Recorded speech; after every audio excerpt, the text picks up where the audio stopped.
Facilitators, parents, students, good morning. Good morning once again. My name is Cecilia Mwangi, the Innovation Ecosystem Manager for Cohort, and it's amazing to be here in your presence as we celebrate the graduation for SKY's Rapid Tech Skills Program, Cohort 2. It's a graduation ceremony, students. Kenyatta University has been home for the Rapid Tech Skills Program, and we are happy to be here again to celebrate this great day. So I would like to welcome on the podium the Deputy Vice Chancellor, Research and Innovation, Kenyatta University, who are the host for the day, who have been very good to the students, who have offered amazing hospitality for us and professional services, to give us the opening remarks and also to recognize the VCs and the principals in the room. Thank you.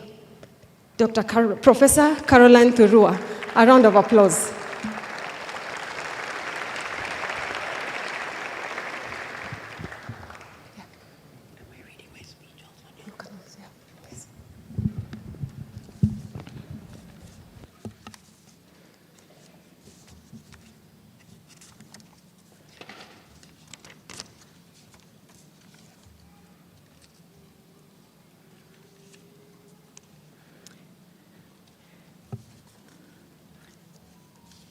The PS,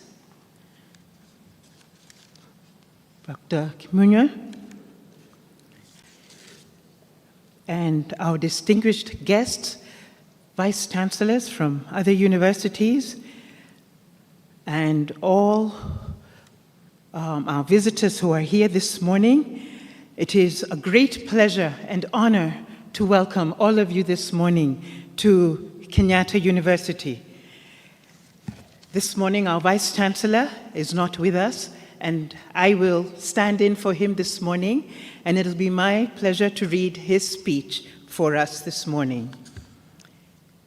It gives me immense pleasure to welcome you all to Kenyatta University today as we gather to celebrate the graduation of the second cohort of the Rapid Tech Skills Program, a visionary initiative that marks a turning point in our national journey towards a digitally empowered future.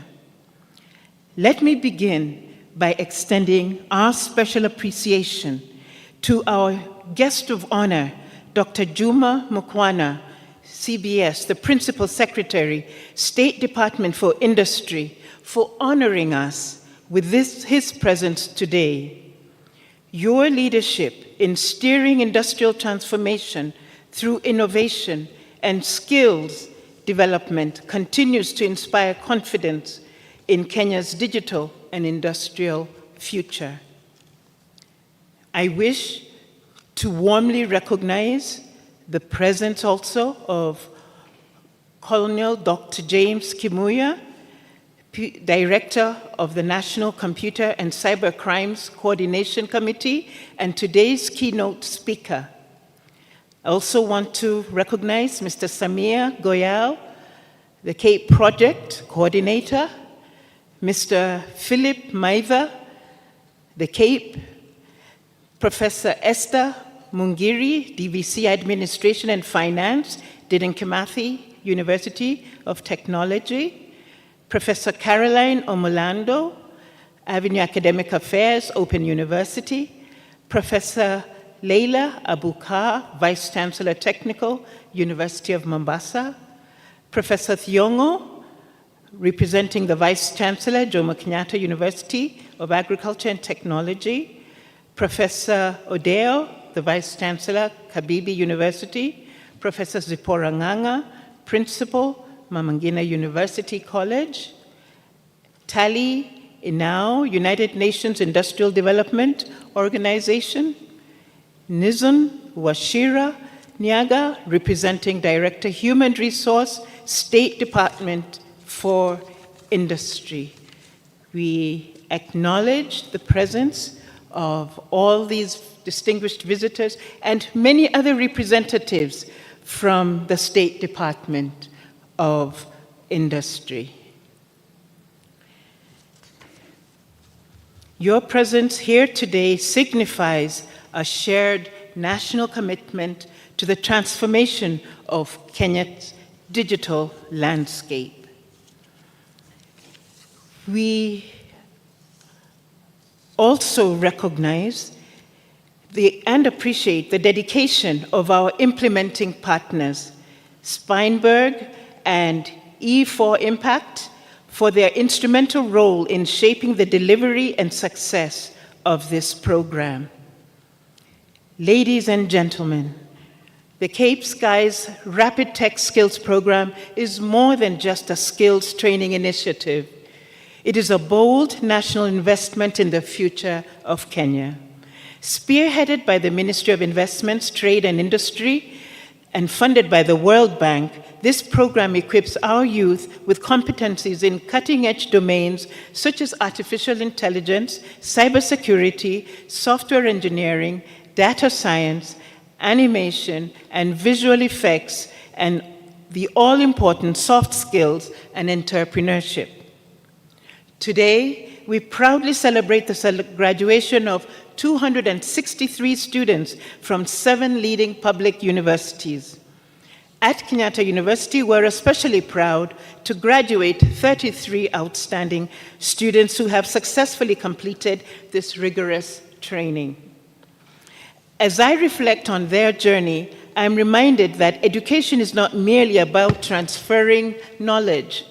It is about igniting potential. These graduates have worked tirelessly over the last 12 weeks, mastering the intricacies of technology while grappling with the real-world challenges. Their success is not just a personal achievement. It is a statement of Kenya's intent to lead in the global digital economy. This program aligns seamlessly with Kenya Vision 2030, the digital economy blueprint, and our government's bottom-up economic transformation agenda.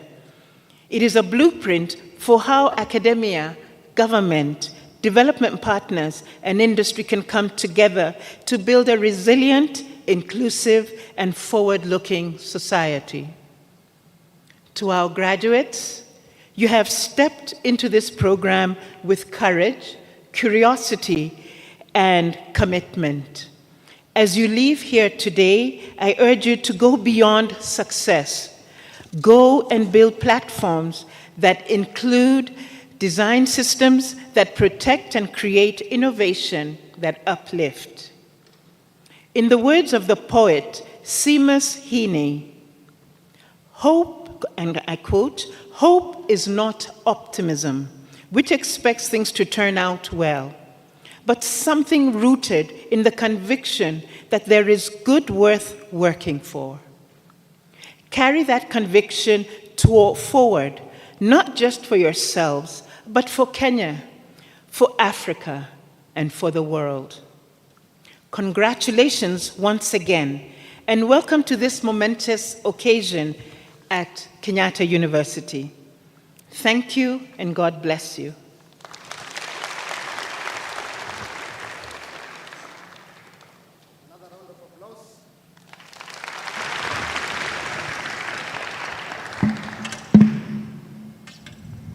Honorable Dr. Juma Mkhwana, all invited guests, the Ministry of Investment and Industry, through the State Department for Industry, with support from World Bank, which is implementing the Kenya Industry and Entrepreneurship Project.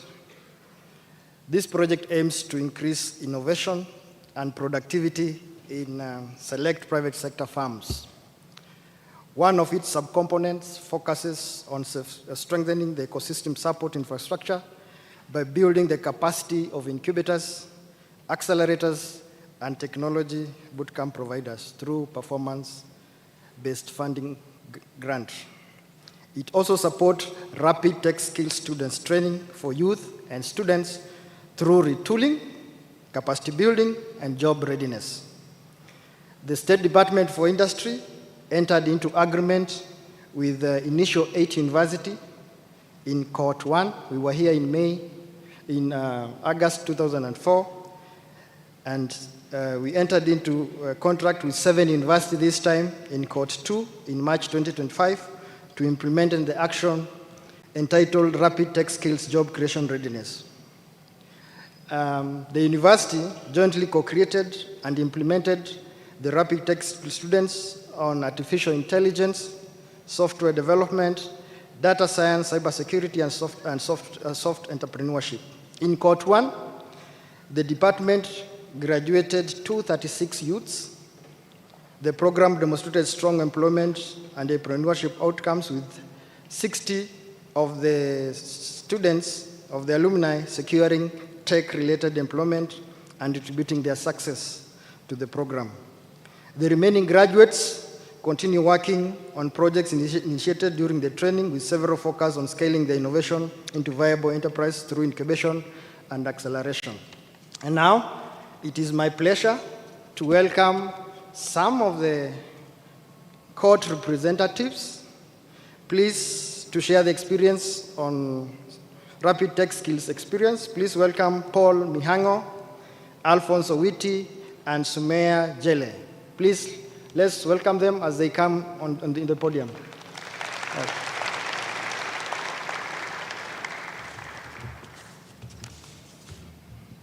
Our chief guest, Dr. Juma Mkwana, representative from the World Bank, representatives from the ministry, university partnership, universities present, students and invited guests. Good morning. My name is Paul Mihango. I'm a software engineer and a graduate of the Cohort 1 of this program. I would like to give a testimony of what this program really did to me. When I joined this particular program last year, I came with an idea, left with a project, but today I have a fully registered startup company that is running. I am here to actually encourage the students who are graduating now from Cohort 2 that it is possible, and you have been given the opportunity and the skills that the world is looking for. So when you leave this place today, don't just be happy to get the certificate, but be happy you've been given the skills that the world requires. Go out there, build solutions, impact on your communities, and for sure, you will be somewhere. Maybe in the next cohort, somebody else will be here standing to encourage you and to give you a word of go ahead, and I congratulate you so much for the so far that you have come. Thank you very much, and all the best.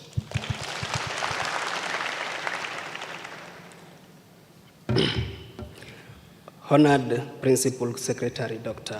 Juma Mkwana, World Bank Representative Mr. Sami Goyal, distinguished guests, fellow graduates, ladies and gentlemen, good morning. It is an outstanding privilege to have you with us today. We are most thankful for your continued sponsorship for this life-enriching program, which is close to our hearts. I proudly stand here as a graduate of the Keep Skies project. I wish to express heartfelt gratitude to the organizers of this project.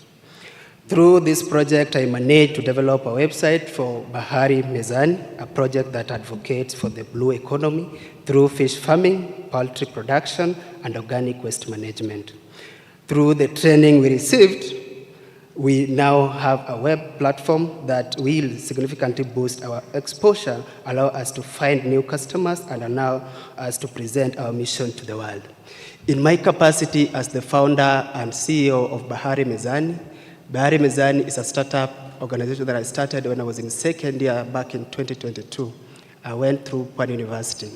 So I started this organization when I was in second year, and currently I run with employees of around 15.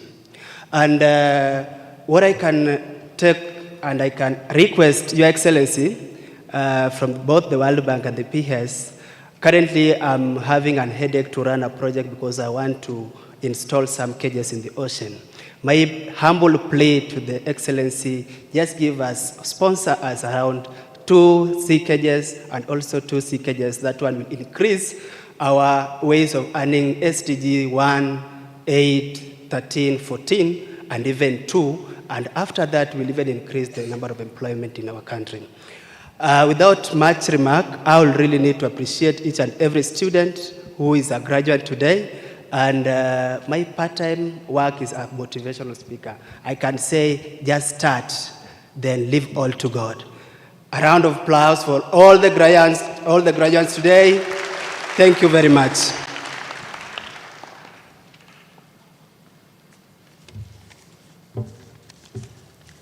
Good morning, ladies and gentlemen. I'd like to start by recognizing and appreciating the presence of everyone here today. The chief guest, Dr. Juma Mukhwana, Mr. Samir Goyal, Colonel Dr. James Kimuyu, all vice chancellors here today, the Cape Skies team, our principal investigators, the lecturers, our families here, and finally, our dear graduates. My name is Sumaya Jele Adan, a proud graduate of the Rapid Tech Skills program and a recent graduate from Kenyatta University with a Bachelor of Science in Mathematics and Computer Science. It's truly an honor for me to be here today. First, because this is the very venue where I graduated from the Rapid Tech Skills program, the first cohort. Second, Kenyatta University is my alma mater. A few months ago, I was sitting right here, excited and hopeful, waiting to graduate from the Rapid Tech Skills program. I stand before you today, not just as a guest, but as a fellow learner, a product of the program we are celebrating. If someone asks me to describe what the Rapid Tech Skills program is, I'd say it's a visionary initiative that bridges the gap between traditional education and the fast-changing demands of the tech industry. We're living in a world where technology is reshaping every sector, and the pace of change isn't slowing down. In the middle of all that change, tech skills have become more than just good to have, they're essential. What I can say is that if we don't jump on the technology train soon, we might find ourselves stuck at the station, waving goodbye as the future speeds past. In a sentence, I'd say the Rapid Tech Skills program prepares the workforce of tomorrow, today. For me, one of the program's most commendable aspects is its inclusivity. It brought individuals from diverse regions and professional backgrounds. We heard people from engineering, tourism, education, and many more. These are rich learning environments where domain knowledge meets technological innovation. The diversity not only enhances the learning experience, but also ensures that the digital transformation permeates all the sectors of our economy. During my time, we heard people who did not know what coding was, but by the time of the Capstone Project Showcase, we were amazed at the creative solutions everyone came up with. Reflecting on my journey, the program was the much-needed bridge between university and the professional world. With my existing passion for data science, the program helped me sharpen my skills and take on real projects for clients. So far, I've completed 2 data analytics projects for clients, and today I'm proud that I lead IT operations at a certain tech company, all thanks to the foundation I built during the program. Thank you. But even more than the skills, it was the mindset that changed. The mindset that said, you can learn anything, you can build, and you can lead.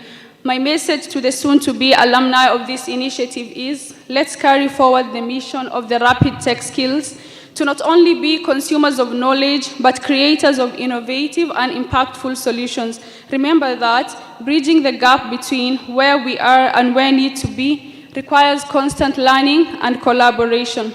Today is a milestone, but let it also be a launch pad. Let this ceremony mark not the end, but the beginning of your journey into the tech world. The program has provided you with a glimpse into the vast possibilities that technology offers. I urge you to continue exploring, learning, and innovating. It is truly an honor to share how the Rapid Tech Skills has shaped my journey.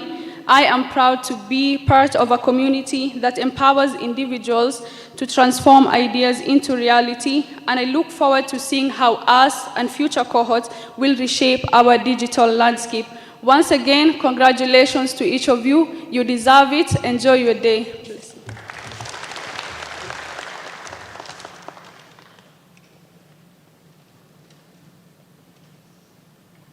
Thank you very much, Paul Mihango, Alfonso Witi, and Sumia Jele.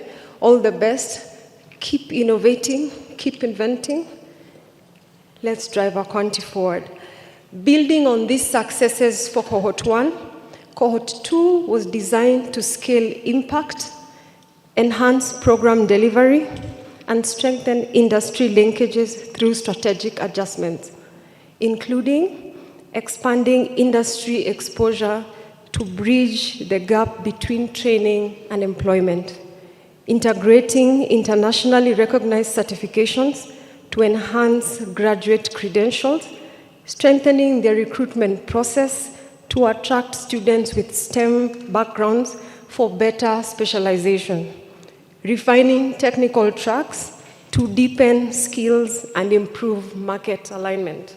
The second cohort attracted 285 students, and they were placed in the 7 universities represented here: Kibabi University, Jomo Kenyatta University of Agriculture and Technology, Technical University of Mombasa, Kenyatta University, Dedan Kimathi University of Agriculture and Technology, Mama Ngina University, Mama Ngina University College, the Open University of Kenya. And with us today, we have amazing stories and reflections from the students who are part of Cohort 2. I would like to invite Hamda Said from Mama Ngina University College to share her reflections.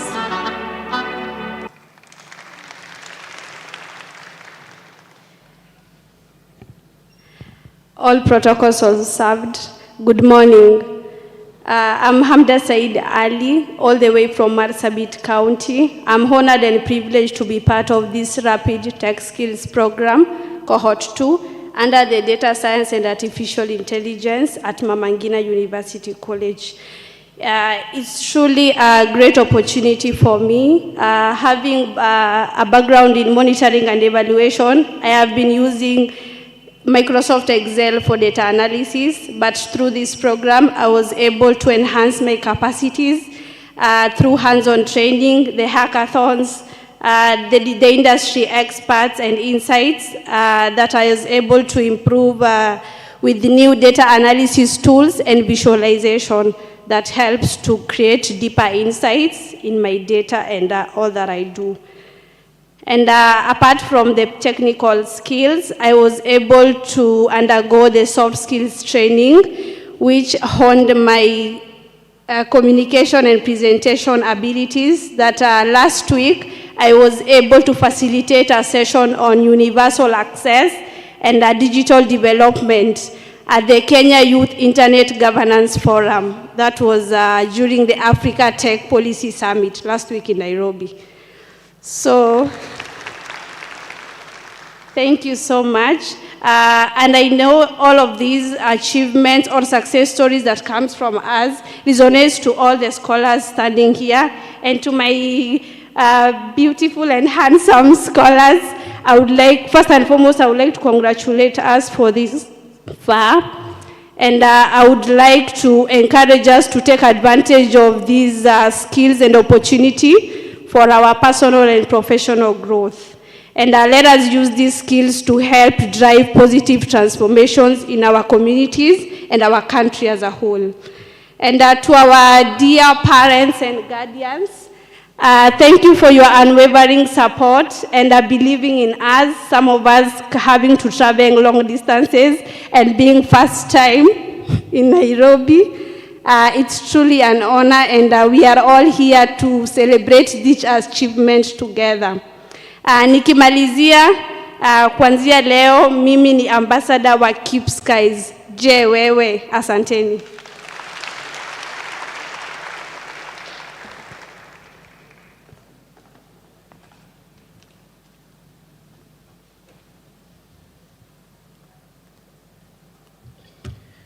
Good morning.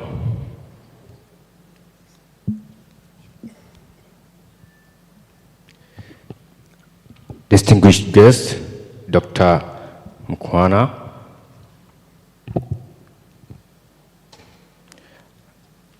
team lead from World Bank, and all honored guests. Good morning again. I'm Kelvin Kimaru, a proud representative from the graduates of Technical University of Mombasa, and I'm here to give a reflection of all the things that Cape Skies and the program has done to us.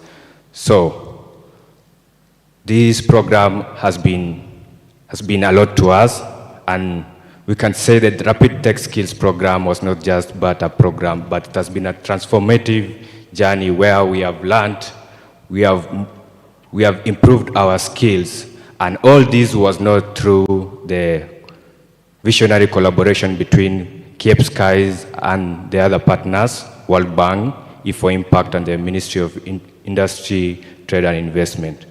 So, moving on, as a reflection of graduates seated here today, most of us joined the program when we had little knowledge at all in tech, but through the program we have been able to understand, to get into the world of tech and try to solve real-world problems. Most of us come from a background, a non-technical background, but through the program we have been able to learn what are the modern trends, what are the solutions that people are trying to solve. It is through this program that most of us have been able to distinguish that Python is no longer but a snake in the jungle, but at a high-level programming language, which we students have really leveraged on it, and we are building solutions to solve real-world problems. It is through the use of Python, use of other software development languages that graduates here have been able to produce solutions, devise solutions solving real-life problems, such as I'm very proud to be part of the community at Technical University of Mombasa who developed a platform, a model where it predicts flood, which is a big disaster in the coastal regions. Through this platform, the students were able to model an application where people can be warned before a flood happens, which is really a very good step into disaster management. Also, trying to look at how these students are trying to solve problems in the blue economy. From the beginners, they can now build applications, they can build systems to manage fishermen and everything about aquaculture. I'm very proud to be part of two students who are trying to solve the problem of educating fishermen.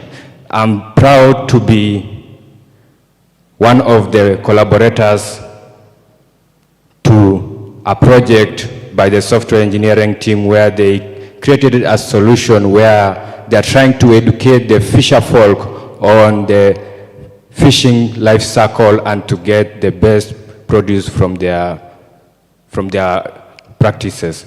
So looking forward, I want to urge all graduates that from here we are graduating. We are not only graduating with a piece of paper, we are not graduating with a certificate, but this marks the start of another journey, a journey to continue to leverage the skills that you have got, go build the world, go solve the problems, and I leave you with a phrase that let's go outside there, let's learn, aspire, and build the technology. Thank you. Thank you, Kelvin. A round of applause for Kelvin. Let's welcome. All protocols observed, good morning. I'm Naomi Bitutu Nyabuti. I'm proud to be representing JQuat. To my fellow classmates, congratulations. To the other graduates, congratulations. First of all, I'd love to thank World Bank, Cape Skies, JHub, JQuat, and all other campuses that took part in this graduation. So I remember the first time when we joined, we didn't know what to expect. But 3 months later, here we are, innovators, tech leads, and I'm really proud to be part of this cohort. So one of my highlights of this journey has been working with people from diverse backgrounds and then knowing how to work together regardless of where we come from. So JQuat was lucky enough to come up with a project known as EduRoutes. It's a school optimization tool that helps to plan pickups and drop-offs of students to avoid unnecessary detours and to make sure that parents can track their kids regardless of whatever place they are. So to my fellow graduates, congratulations. To our facilitators, we are very grateful. And go out there, conquer the world. Just know that this is not the end, but the beginning. Thank you.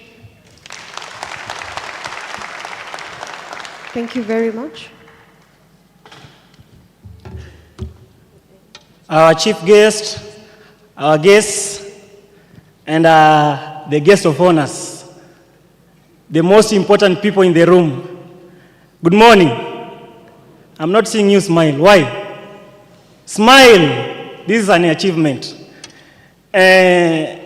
For me, I think personally, graduation will be my best day in life. I'm sorry to say this to my future wife, but it's even better than my wedding day. Because graduation, we are celebrating success. Dr. P.S., our guest, I want you to look at my face. My other speakers have been talking about how the project has helped them technically, technologically, but I want to look at this project at the different perspective. I am a Kenyan youth. I am a recent graduate. I graduated at Masinde Muliro University with a degree in mechanical engineering. I'm an engineer.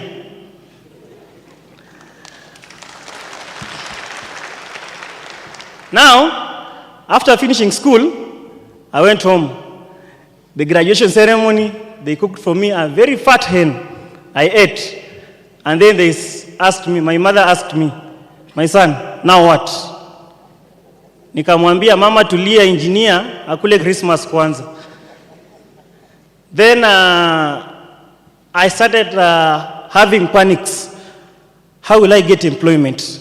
How am I going to maneuver through this Kenyan economy? Yenye kila mtu analia. Ukiangalia baba analia, anataka utoke kwa nyumba yake. Na una pesa wewe. So, most of us youths always turn to betting. Tunacheza na ndege, tunaekelea Manchester. Na mnajua vile Manchester imetufanya. But then came skies. Skies have been our savior. Skies have been our backbone.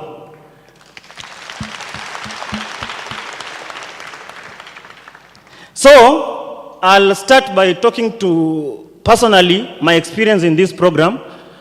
This program has helped me as an engineer. At first, I was working on projects concerning green energy, that is renewable energy. So I've used data science and AI skills I've gotten from skies to predict weather, so that I can go ahead with my projects. And now, Bwana PS, I want you to be proud of yourself. I want you to see the success you have brought to these young men. From my university, I'm going to name like 4 individuals, let me say 4 groups that have come a mile. 3 months, only 3 months, just imagine 3 months what they have done. I'll start with Lamek Walela. I just want you to write. Lindsay Chepchumba, Choge Vincent. Please stand. Simama. Stand. Lamek. I want you to stand up. Usikae chini. Simama. Brenda Chemtai. Bwana PS. This is a program that, remember, it has run for 3 months. These students have a project on data for soil health, data soil sync AI. Hawa watu wanapanda ndege next week kwenda kupresent before World Bank. Just imagine. The funny thing is, when we started this project, mwalimu alikuwa anatupatia codes. Code ya kwanza unaandika error. Tunasema hivi tutazoea kweli? Laptop mimi nimezoea coach nayo movie. Hivi tutazoea kweli? Right now these people are running a project. We have others, Reginald Atea, Mkulima Market Software. Where's Reginald? We have Collins Katenya, Agripa Moja. And we have Owen Mulinya, a startup on STEMpathy Hub Africa. Where is Owen? Bwana PS and our able professors. When we started this project, we didn't even know each other. These groups that have been named here, they didn't even know each other. We were strangers. But right now, even last week, we were discussing in our WhatsApp group on how we can start a joint company so that we can do some supplies and take tenders from these different companies. This is progress. This is how you are saving Kenya. Look at me. Look at all these youths and be proud of yourself. Right now, I know we are celebrating this particular group, but we want also to celebrate you. You are our heroes. You have shown us the way. Can you clap for our heroes? And Bwana PS, I'm angry at you and everyone in this section. I've not seen you smiling. You should be proud of yourself. Mjipigie makofi pia nyinyi.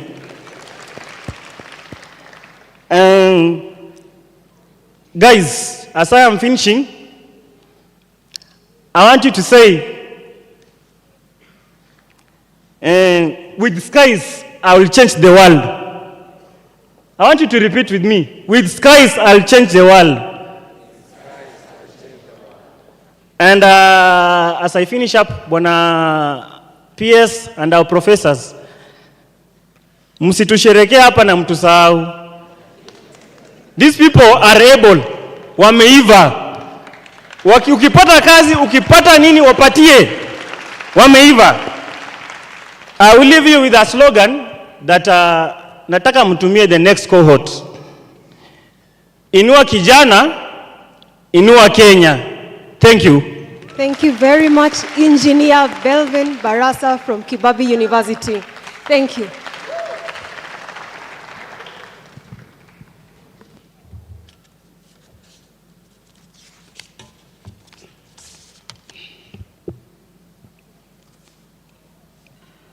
Good morning.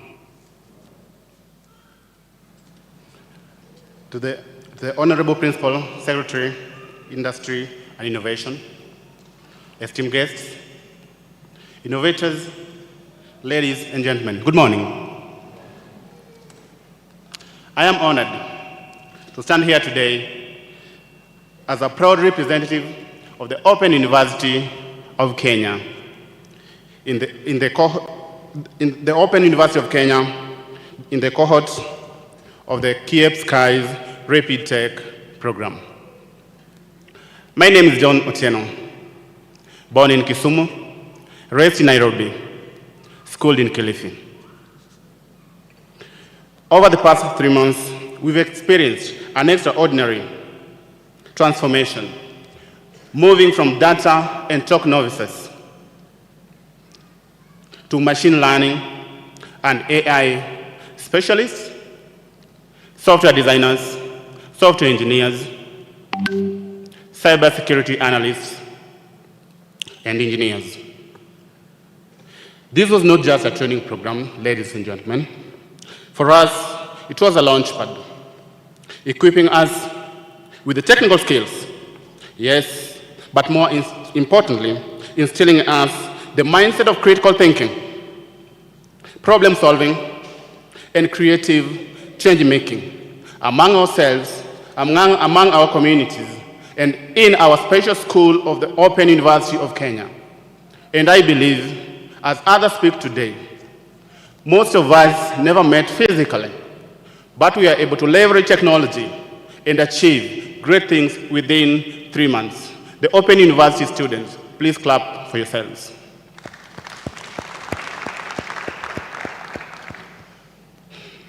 In line with the call to strengthen Kenya's innovation ecosystem, the motto of the Cape Skies program, my team took a bold step. My team, I mean the team at Open University, from the professors, the management, and to the students, the innovators, to confront a real and relatable challenge. All our projects came from personal experiences, having gone through a rapid tech learning. Like I mentioned, coming as novices in the first month, and within 2 months, we were experts. We could not believe what we could do. So all our projects that we did came from personal experiences. If you allow me to mention, the project by Rashid and his team came from a personal experience when, in Kiswahili you say, waligongwa, when they were looking for rental houses, and they have come up with a rental program or a rental app that will enable you to look for a rental house or a rental home from the comfort of your home. That has been enabled through the Tech Rapid program. Other relatable experiences, for example, by Lucian Talo and her team, that came from the experience that they experienced in the western part of Kenya, where maize is one of the key economic activities. Therefore, they came up with an AI, I would call it, combining different concepts of AI to enable real-time disease detection in maize plantations. Moving forward, for me and my team, our experiences came from the community fundraising that comes from, that we all do whenever we face challenges. For example, school fees, funerals, to design and build the Changabot service, an automation tool that simplifies grassroots fundraising in Kenya. It builds trust, transparency, efficiency in community-based WhatsApp fundraisings, a lifeline for many communities. It sends a real-time updates, validates messages, and instantly acknowledges each contribution, even in low network areas. With the Changabot contributors not able to track their contribution using the manual ways, but now with our service now, you can live freely knowing that the money that you transferred to, for example, when you transfer money to a stranger, you sit knowing that the money that you transferred is stored and kept without any worries. Our vision is simple: empower communities to focus on giving and not tracking their money. This journey has shown us that we don't need to wait for jobs. The journey within the tech program. We can create solutions, generate impacts, and lead digital revolutions from the ground. To the ministry, the Cape Skies, our trainers, our universities, thank you for believing in our potential. You didn't just train coders. You raised creators, as I have mentioned in some of the projects that we are able to do. Those are just the few projects that we are able to accomplish. And I believe going forward, the knowledge that we have acquired here will enable us not to be just the job seekers, to be the complainants to the government, but to be the job creators for ourselves and to other youths in Kenya, in different parts of Kenya. and to contribute to the growth of our country and continue the tech transformation within the Silicon Savannah, that is Kenya. As we graduate today, we are just not celebrating skills gained, but it's the beginning of a new wave of Kenya-led innovation through the Cape Skies program and through our able universities, being with Open University leading the way as an innovation-centered center of learning. We are ready, ladies and gentlemen. We are empowered, and we are building Kenya's future, one solution at a time. Thank you. Another round of applause. Our chief guest, this is their day. So, you know, Gen Z, sometimes we have to give them to breathe. I will not close this session until I give Jefferson to share, just for our chief guest. And we have animator. We have Toyo. Where is Toyo? Please come. I know you. Usinichome mwisho. Please come. Let's clap for Toyo.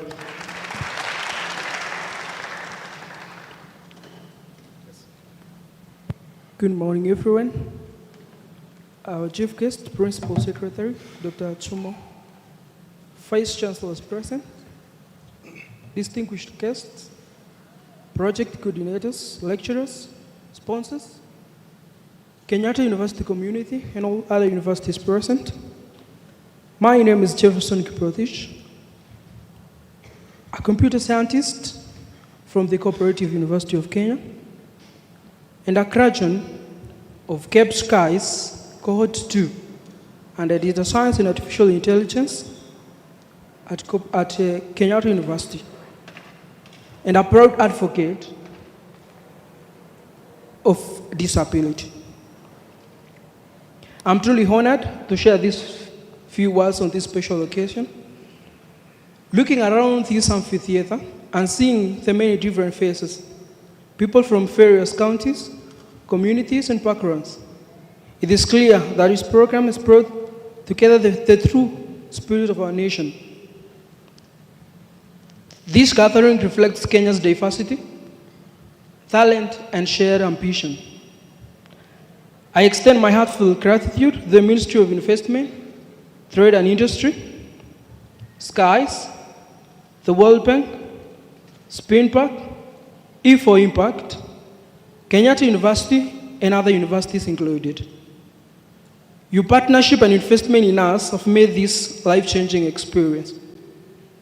It has given us a platform to be creative, to be innovative, and to create solutions to real-world problems.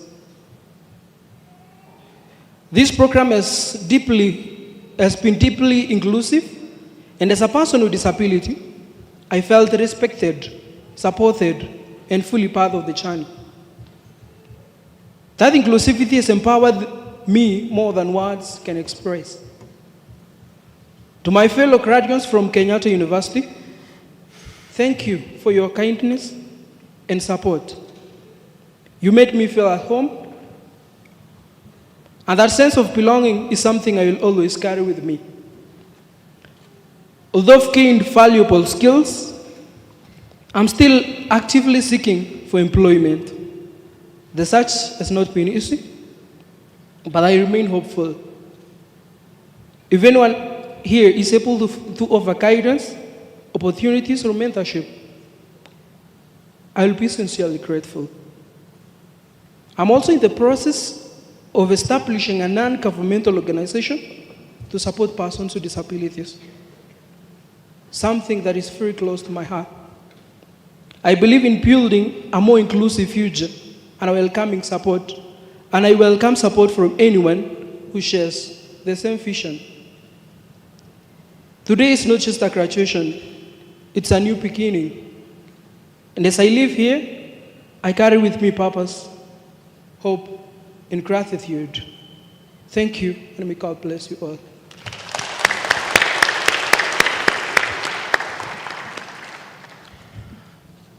All protocols observed, ladies and gentlemen, good morning. Good morning once again. Being part of the only graduating class in the creative space, I'm really proud of the animation class, which I was privileged to be part of. Hebu tujipigie makofi. My name is Timothy Toyo, an animation and visual effects student with a background in IT and passionate about producing theater and film pieces. For the longest time, I was looking for a bridge between the technical IT skills I learned in school and the creative crown that I wear. And this animation and visual effects course has been it for me.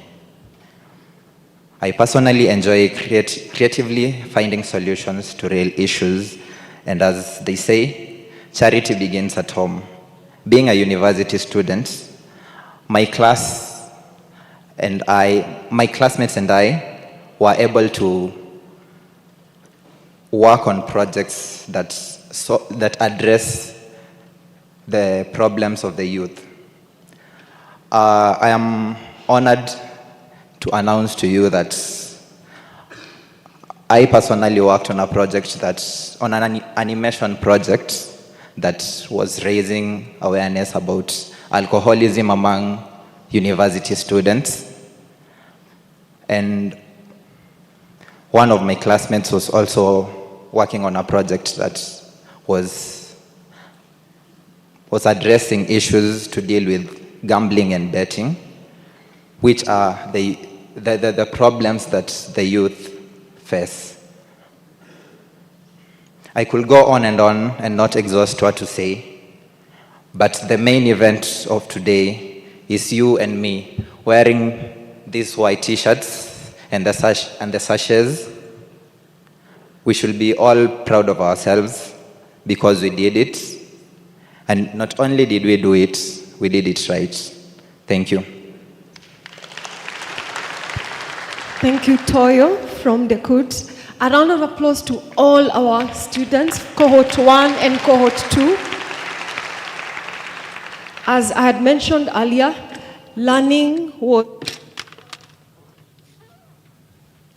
there was learning in and out of class.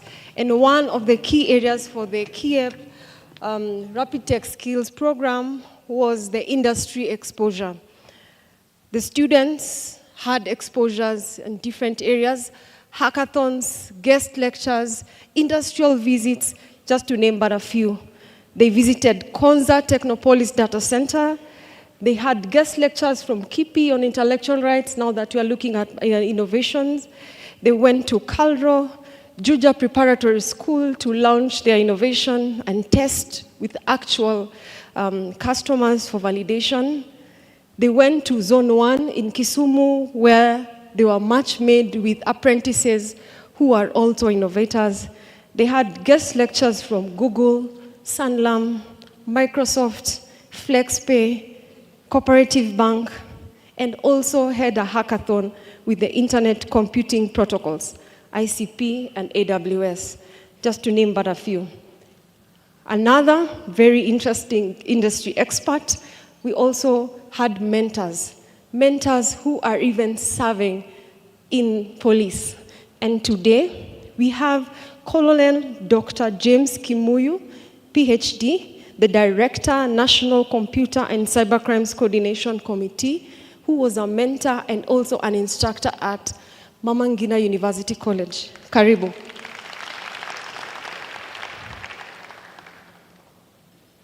A round of applause as he comes.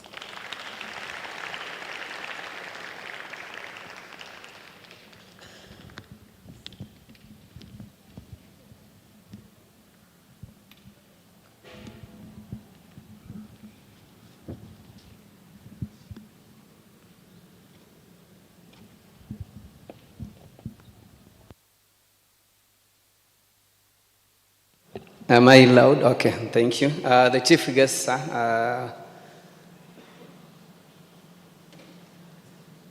all the protocols observed. As already introduced, my name is Colonel Dr. James Kimuyu.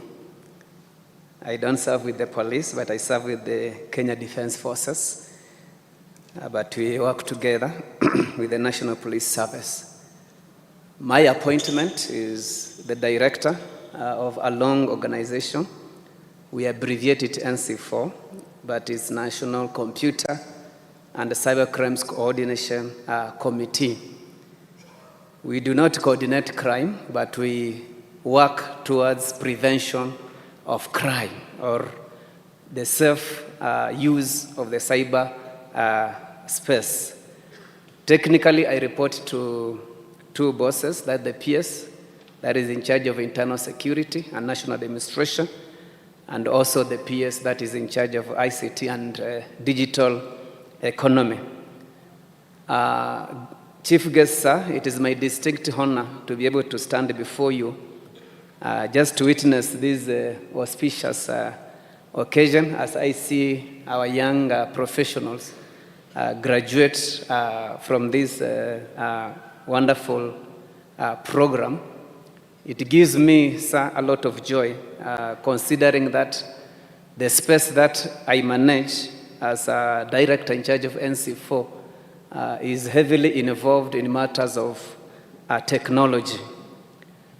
And therefore, the capacity that has been generated from this program, I believe, sir, will go a long way towards enhancing both public and also private sector efforts in delivering a safe and secure cyberspace, what we may call the good use of technology.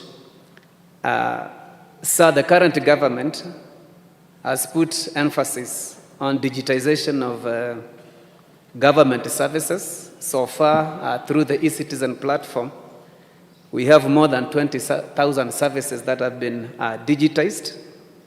This means we have what we may call serikali mkononi. You can wake up any time of the day, 24 hours, 7 days basis, and access government services. But while this has been a blessing, from where I sit, we've had diverse challenges, mainly due to threats that are emanating from the cyberspace. And I believe part of the solutions that we should be able to get from this program are solutions that are geared towards protecting or minimizing the threats that come from the cyberspace. We have challenges of pornography that is ripe or that is increasing within our cyberspace. Go to WhatsApp, go to Facebook, go to any platform that you can think of. So I believe the young innovators that are here can be able to support some of these efforts to ensure that we minimize the bad use of the cyberspace and enhance the good use of the cyberspace. We've seen the evolution of warfare from the traditional kingdom-based wars that were fought with bows and arrows. We've seen wars being fought on land. We've seen wars being fought in the air with sophisticated aerial platforms, stealth bombers and all that. We've seen warfare that has been fought within the maritime domain, and we've also seen the rest to the space. But of late, we are seeing a new domain of warfare that is emerging within the cyberspace. And this is a battle that you do not need to be 5 feet and 8-inch tall, with a wide chest and 32 teeth, whatsoever the qualifications that we usually give when we go to recruit the physical soldiers. This is a war that we can be able to fight, all of us. Sir, our constitution, the 2010 constitution, provides us with the key pillar or the key legal document that protects this country from all threats. And all threats means even threats that emanate from the cyberspace. So what is my prayer, or what am I requesting from the graduates today? Number one, we need to join hands to protect the confidentiality, integrity, and availability of our computer and ICT systems. These are critical to drive the economy and also to enable connectivity among the wananchi. Number two, we need to join hands to prevent the unlawful use of computer systems and related technology. Number three, we need to have systems that are able to not only prevent but also to detect offenses and crimes within the cyberspace. These include up to threats that emanate from outside this country against the sovereignty of this great country we call Kenya. And therefore, I have three recommendations for this program. Number one, and the many universities that are represented here, is how do we harness the graduates and this program to create a safe and secure cyber environment for all of us so that every Kenyan and every citizen of the world can be able to enjoy their cyberspace. So that if you go online, if your money is in the bank, if your money is in the mobile money, M-Pesa or Airtel money or whatever mobile money platform you're using, then that money is safe. Recommendation number two, how do we build the necessary capacity from this program? And when I say the necessary capacity, it's not only for Kenya. I think cybersecurity is one of the areas that we have the biggest gaps in terms of filling the labor. The number of graduates vis-a-vis the labor market is still wanting. Globally, we have enough jobs in this space. So I want to challenge the graduates and all the facilitators. Let's look outside, not only internally. We can be able to support the global efforts in terms of the cyberspace. Lastly, so that I sit down, cybersecurity solutions are some of the most expensive solutions. Can this group be able to help us through research to develop what I'm calling problem-driven, solution-based technology solutions? We are spending a lot of money buying solutions. We are spending a lot of money subscribing to solutions. Can we be able to get Kenyan-driven, tech-based research solutions that will be able to fill this gap, and in doing so, creating employment also to the wonderful young people that we have here in Kenya. So with those few remarks, allow me to pass my congratulations to the graduates that are here. I had my opportunity in 1999 when I was graduating with my bachelor. I had my opportunity in 2007 when I was graduating with my master's, and I also had my opportunity in 2018 when I was graduating with my PhD. So today I join you and I celebrate you. Please, you can clap for yourself as I sit down. God bless you. Thank you very much, Dr. Colonel Kimoyo. Graduates, you have been challenged. Let's come up with homegrown solutions, homegrown innovations that solve local challenges and can also compete globally. Allow me to also welcome on stage an industry expert, Simon Tanui, the General Manager, Operations and Strategy at the Kenya National Police DT Sacco. Karibu sana.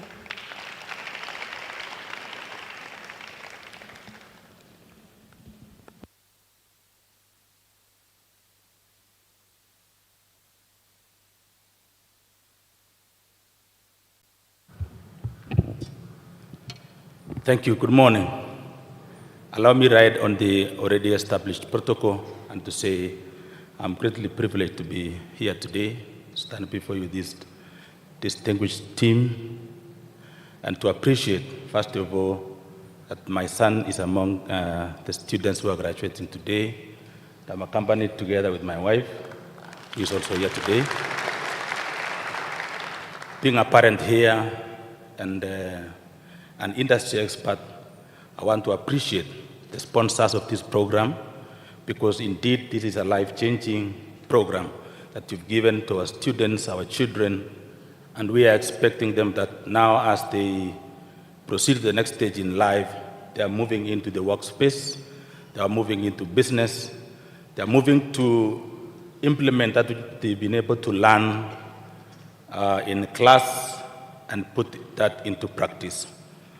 I come from the background of a financial cooperative. Personally, I'm a certified public accountant, and I work as the general manager in charge of operations and strategy. And in our workspace, we need a lot of support. And today, speaking from a perspective where we really want technology to support business, that is a key need, because today, technology is driving business. We are moving from the analog system, we are moving from the physical branches, and we are moving into the online platforms where we are moving into mobile channels, and we need experts. And I'm happy that the people sitting before us today and who are graduating here today are people who are needed in the workspace. Allow me to bring an experience from my organization, which I work for, the Kenya National Police DT SACCO, which is one of the largest SACCOs in Kenya today, with an asset base of 61 billion Kenya shillings, being the third largest SACCO. But in terms of management, allow me to take pride that we are the best managed SACCO in the country for the last 5 years. And we've been able to achieve that position as a result of adopting technology. So we have a robust technology, we have professionals supporting us technologically, we have an IT department that is indeed robust. And when appears, for the last 5 years, we've seen a lot of reduction in people coming or in members coming to our physical branches. We have an head office here in Nairobi, and we have branches across this country. And we have seen, and today most of our transactions are running on the mobile platform. And to be very precise, 98% of our business is done on the mobile platform. And that tells us that indeed we need software engineers because of the core banking systems that we are using.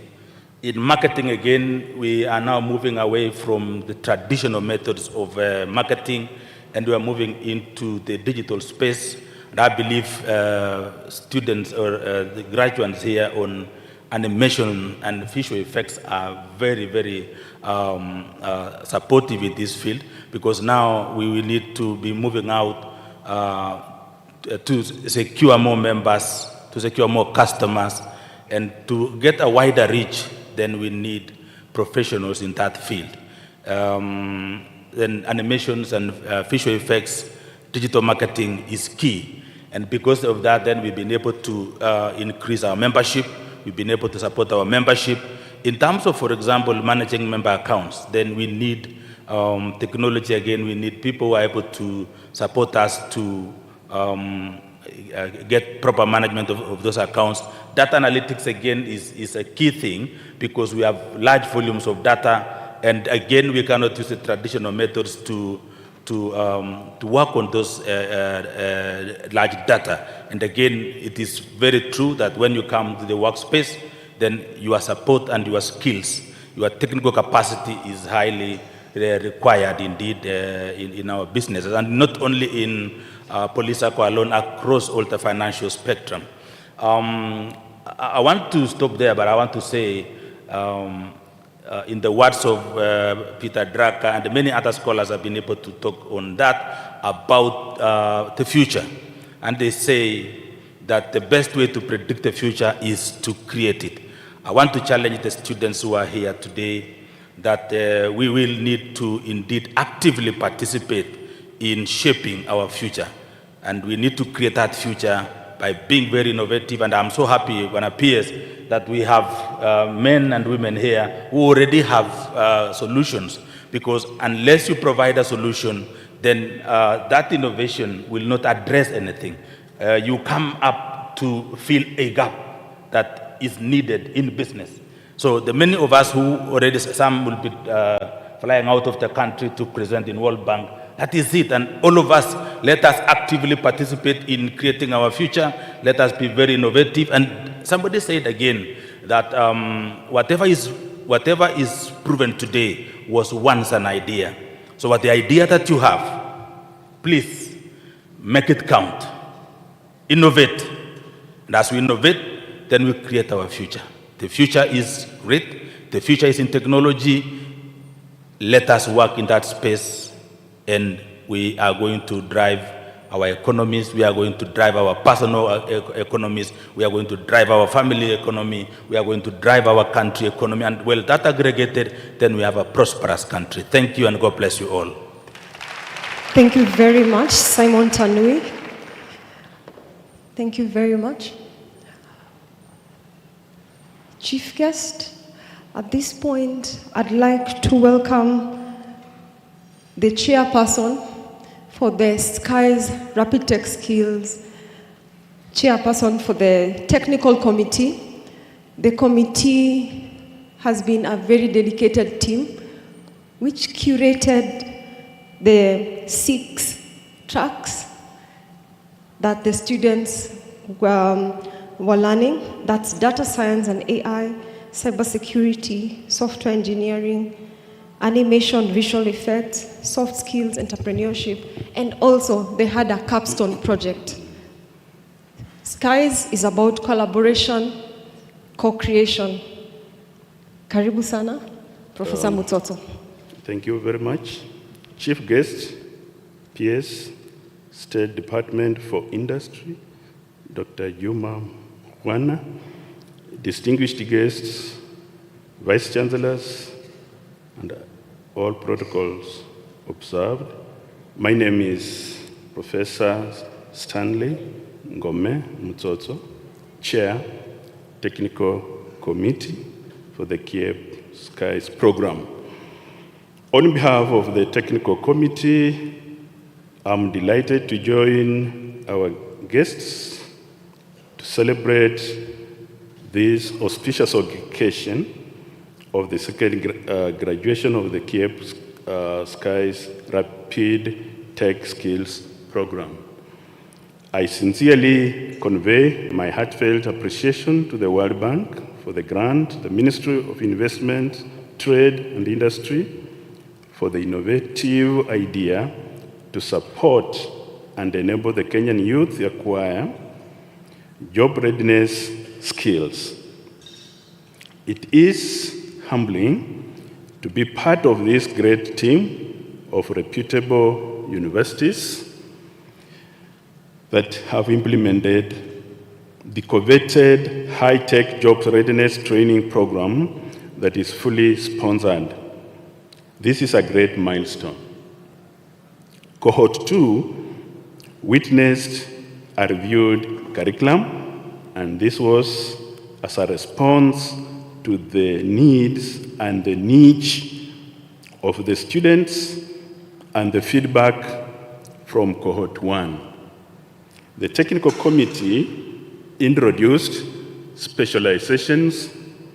The 3 areas of specialization were as follows: data science and artificial intelligence, cyber security, software engineering.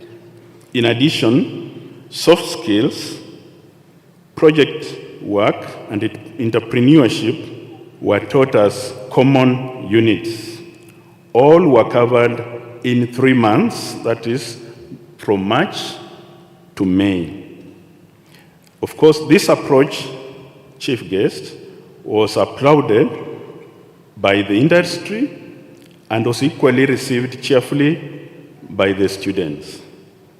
This improvement yielded robust interactions at class level, during seminars that were held, and with the industry visitations, as you have heard. The graduates were indeed well trained. Allow me chief guest at this juncture to thank and introduce the principal investigators who constituted the technical committee. I will request that they just stand and wave, and the congregants kindly give a round of applause for each. I will start with the Vice Chair of the committee, Professor Maina, Kenyatta University. Number two, the Secretary to the committee, Dr. George Msumba from Dedan Kimathi University of Technology. Then the members, Dr. Clifford Obiero from Jomo Kenyatta University of Agriculture and Technology, Professor Christopher Chepken, Open University of Kenya, Dr. Elijah Maseno of Mamangina University College, then Dr. Matthew Egesa, Technical University of Mombasa, and then, of course, myself, the chair. Clap for me.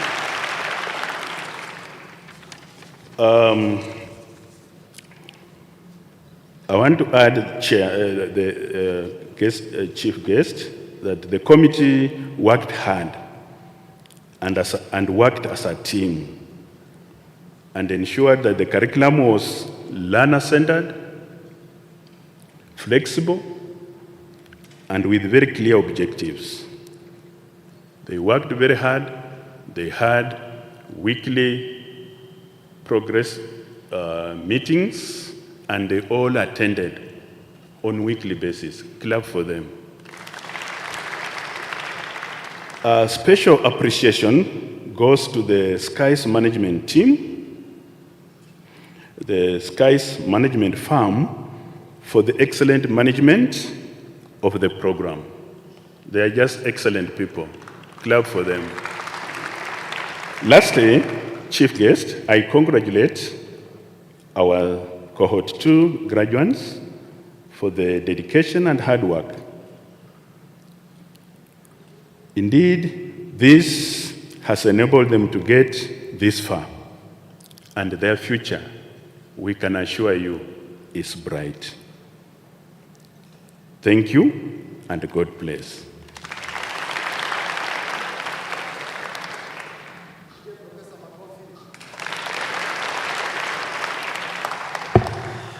Our chief guest, I want to recognize our industrialization secretary, Professor Gatebe. Maybe you can just wave. That is our eyes.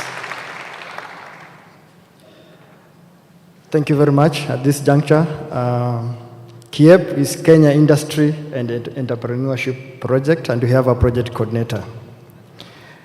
Please, let's stand up for a break. Just want you to stand up for a break. Just greet the person next to you.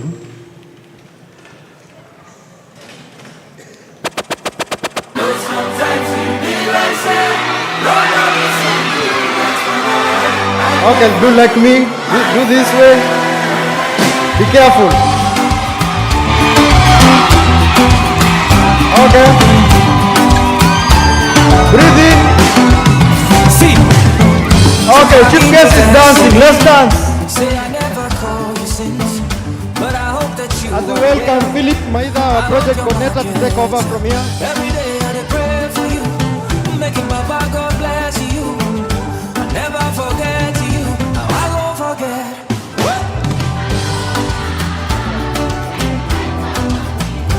You know I got.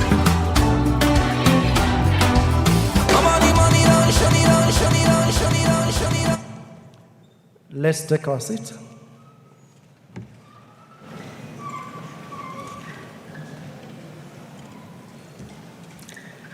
Thank you, John Mwenami. who is my co-MC, Cecilia Mwangi, whom since yesterday we've spent good time here making all the arrangements. PS, Dr. Juma Mukwana, CBS,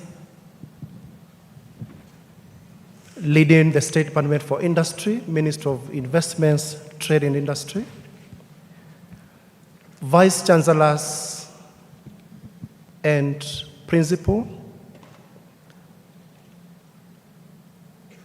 Deputy Vice Chancellors, representing Vice Chancellors,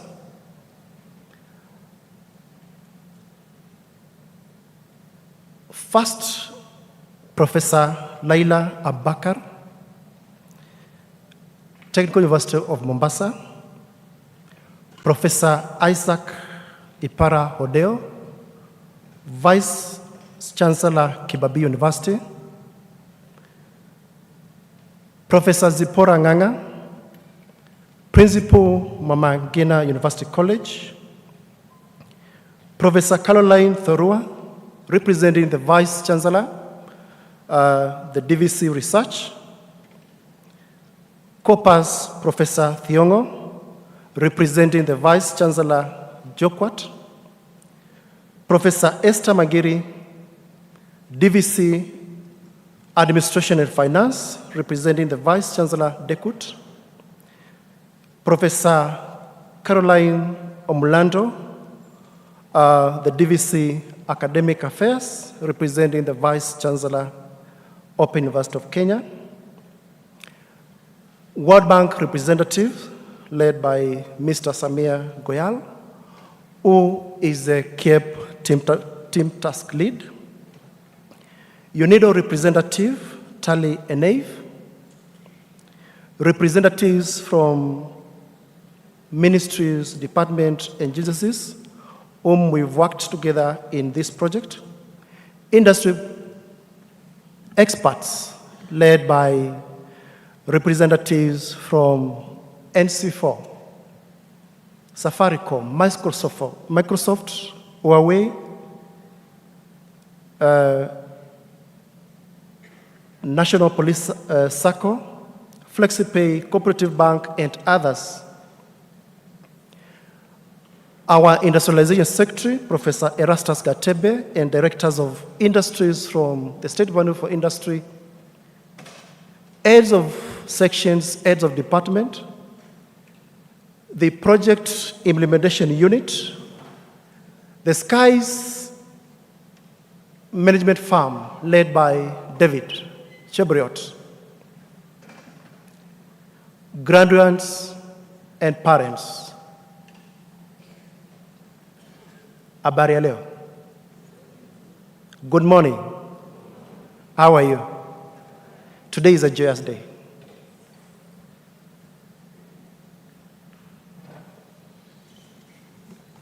Before I make my few remarks, let me introduce my project implementation team. Wherever you are, just stand up to wave to the team. This is a team that has worked together with the management firm. They've had sleepless nights. Weekend, we stopped to ensure that the time this project was approved, this intervention was approved in February, we successfully delivered it in record of 3 months. So February and May, right now we are delivering. PIU and at large SDI. Can we give them a round of applause? Thank you. You may resume your seats. PS, I'm honored to stand before this gathering to give a brief about this project. As earlier speakers mentioned, this project was conceived sometimes back in 2016. 2018, that's when the project covenants were signed between the government of Kenya and the World Bank. So since 2018, it has been operational, coming to a closure in about 1 to 2 months. By 30th June, we'll be bringing it to a closure. But what was all about CAPE? CAPE is Kenya Industry and Apprenticeship Project, for some of us who are interacting with it for the first time. And its main objective was, 1, to increase innovation and productivity, whereby it had 3 main subcomponents. Where today we are celebrating the graduation of the 263 students, was housed in component 1, which basically was looking at the innovation ecosystem, how do we strengthen it, and how do we bring the infrastructure to a better level. Here we had workings with industry academia platform, industry international acceleration process, and administration of intermediaries, whereby we're looking at supporting startups through incubators and accelerators to be able to support their growth and expansion for them to take off and create more employment opportunities. That was the main first component. Then second component came as SMEs, linkages, and upgrading. This component, PS, if you recall, 1 month ago, we held a very big event which brought 141 SMEs together, small and medium enterprises, industries, together here in Nairobi, celebrating 110 transformative innovations, which have been developed and deployed in our various industries in different sectors of the economy: manufacturing, health, construction, among others. PS, the efforts which have been laid down by CAPE is basically to support the government effort in terms of how do we use innovation, technology as an enabler of all the sectors of the economy.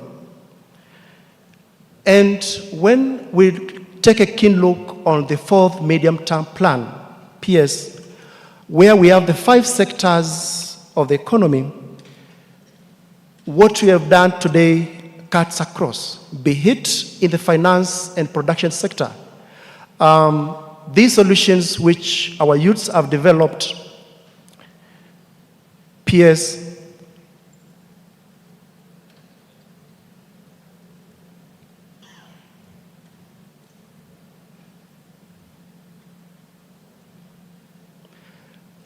spans across all the sectors of the economy: manufacturing, trade, agriculture, financing, investments, solutions to address transport, solutions to address environment, solutions to enhance our public and public administration affairs, and solutions to promote efficiency and provide solutions in health, education, labor, public service, among others.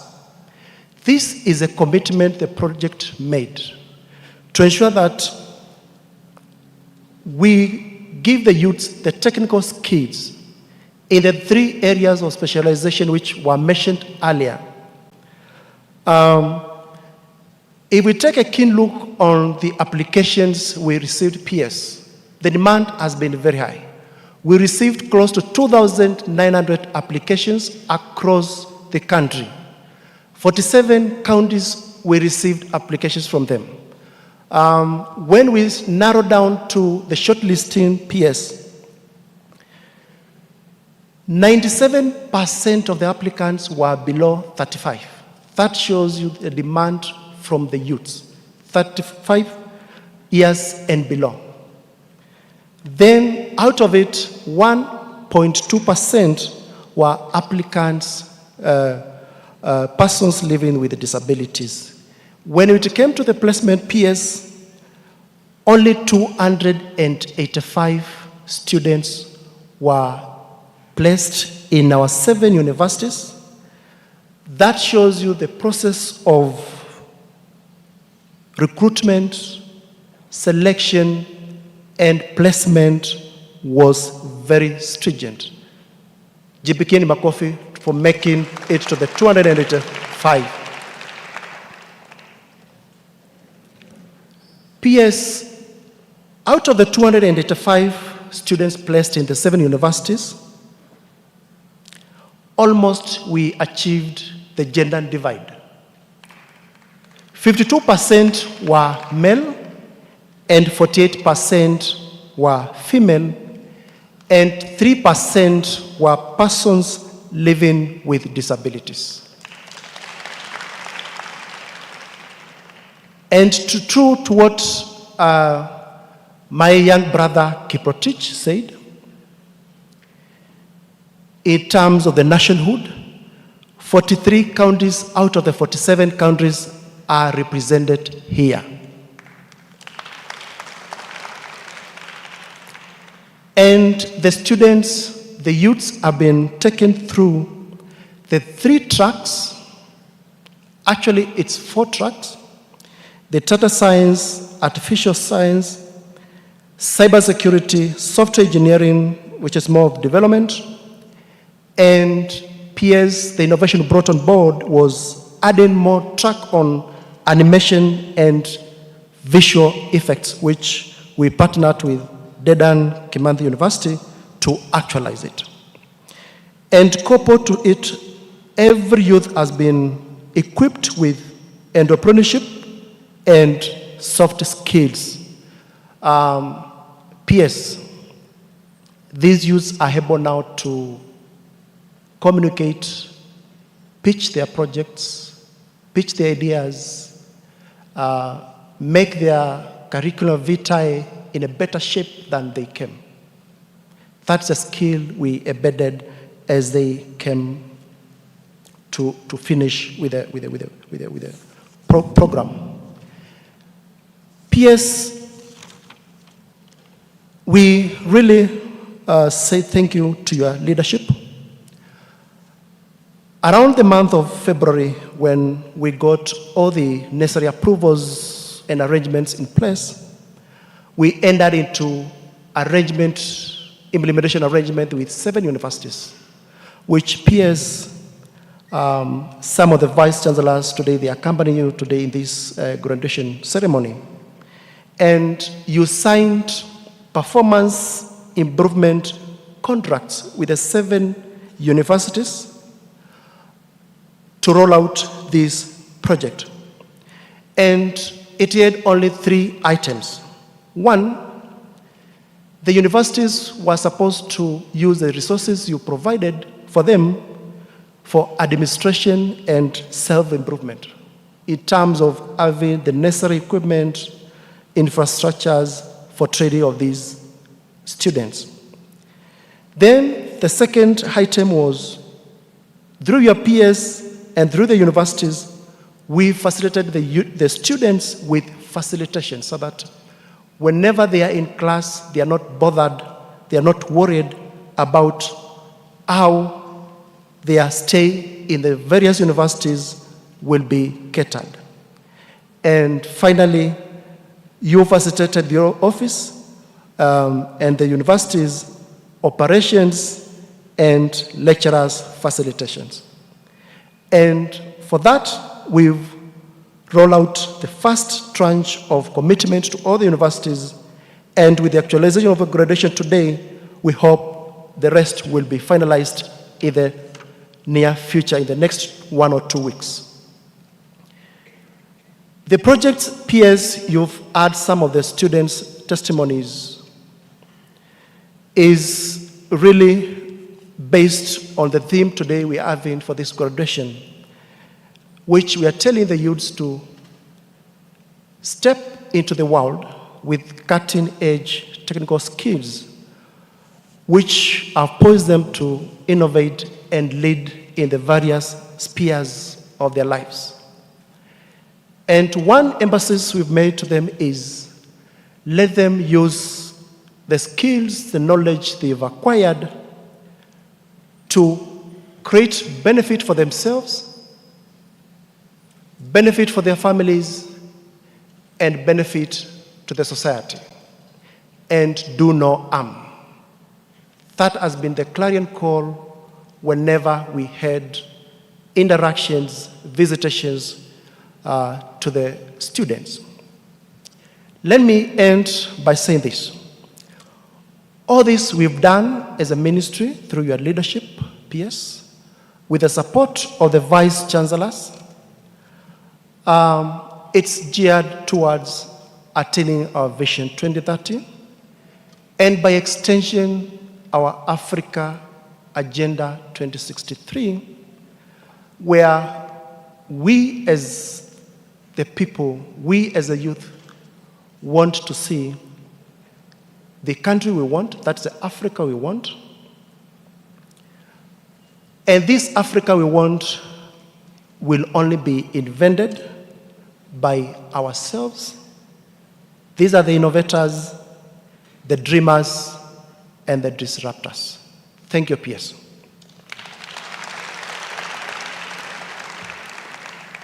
Now, PS, allow me now to transform myself now to become the next MC for the next session. I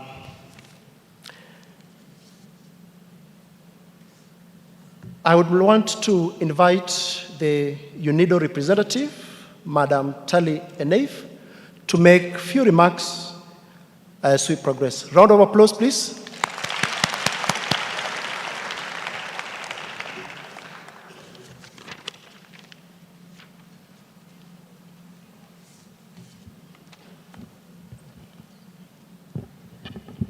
I feel bad for the students that everyone has their back to. So, good morning. Good morning, everyone. I guess I'm the surprise guest, as my name is not in the list, and I was a bit too late to dress up like my friends there. I would like to stand on protocol, all protocol observed, and especially thank for the invitation to be here today. Nimefurahi sana kuwa hapa leo. So my name is Tali Einav. This is the right pronunciation, but if it's hard, remember it sounds a bit like enough, so you can call me Tali Tosha. That's what my husband does. I'm the UNIDO representative to Kenya. I don't know if you know UNIDO. We are the United Nations Industrial Development Organization. We are based here in Gigiri, which explains why I'm trying to learn Swahili. Our mandate is inclusive and sustainable industrial development, and I was very happy to hear about the inclusiveness of this program. By the way, in the UN, we are trying to readapt the building to help people with disability reach the offices, and also students. We do have internship programs. We are small, but other UN organizations are there. So check the websites and come learn with us more, especially those who still haven't found a job. We will be very happy to welcome you.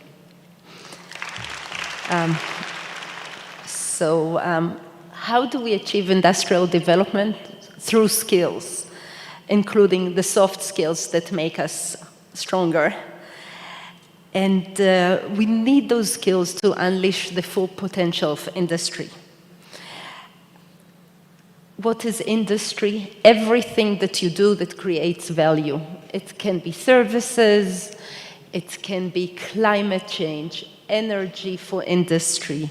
All of those are industries. So as you can see, today's event is dear to my heart because we need technology to move forward. We need innovation.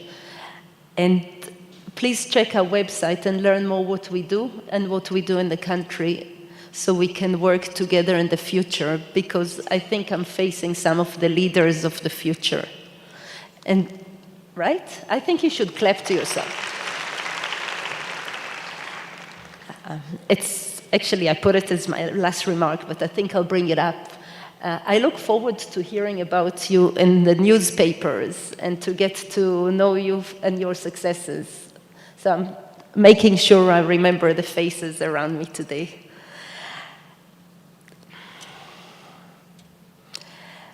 For me, you are the beacon that show others what can be done. Your life road is just starting, but what you have acquired through this program will stay with you always. The future is only limited by what you cannot imagine. And the future is in your hands and in your brains. Stay curious, stay motivated and well-informed, because technology, as you know, is moving fast. And take others along with you, as together we can get farther. And also enjoy our path on the way. I want to thank the people with a passion for change that also brought me here today and to our beautiful Kenya. And I want to thank all of you for hosting me today. I was very inspired by the comments I heard. I wanted to actually mention something for the person who said it's the happiest day of his life so far. And I wish you many happy days and a lot of successes and congratulations. Thank you.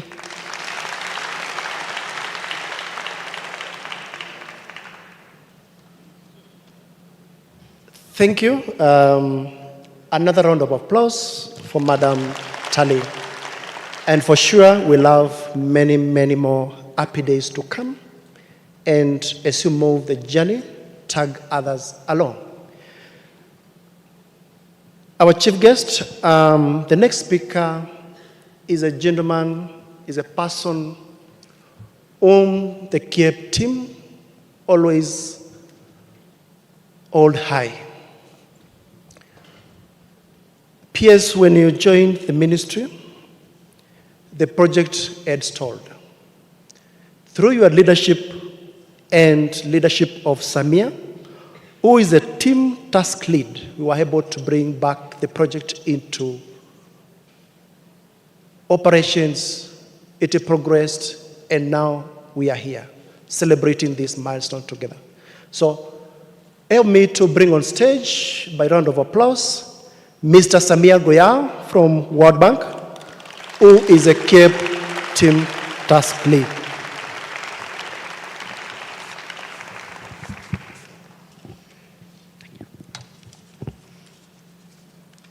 Thanks, Philip, for the introduction.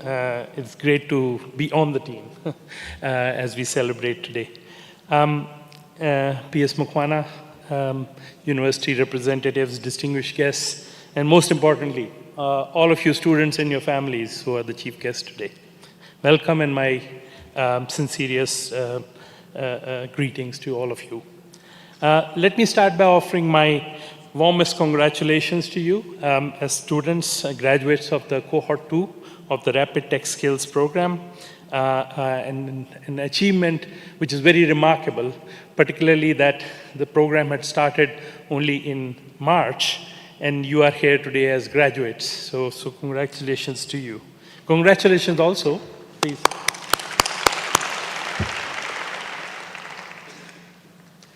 Congratulations also, of course, to the Vice Chancellors, the university representatives, all those who are pioneers in developing this innovative program and completing it in a unique time frame, a very, very compressed time frame, with the expanded program, learning from the previous cohort. So clearly, a very proud moment for all of you to see the graduates. And I was very impressed by the graduation rate itself. You know, you don't often see people join and then you see them leave, but with 2,900 applications, a selection of 9%, that's close to universities like Harvard and others. And then on top of that, with most graduating, it's really a proud moment. So really great work done by the university, but also for the students to staying the course and finishing this program. Finally, of course, I would like to congratulate the person with the passion for change, P.S. Mukhwana. As was mentioned earlier, when he came in, the project was actually almost dead. And we were almost ready to close it from the World Bank side. But thanks to his leadership, his vision, and his commitment and his passion, the project could be restarted, and we are very thankful, and today we are celebrating the results. So thank you to the PS, his team, as well as, most importantly also, I believe, the SKIES team, the implementing agency, which was really, really critical in getting the second cohort particularly done in a record time. So congratulations to all of you. Perhaps a round of applause to everybody.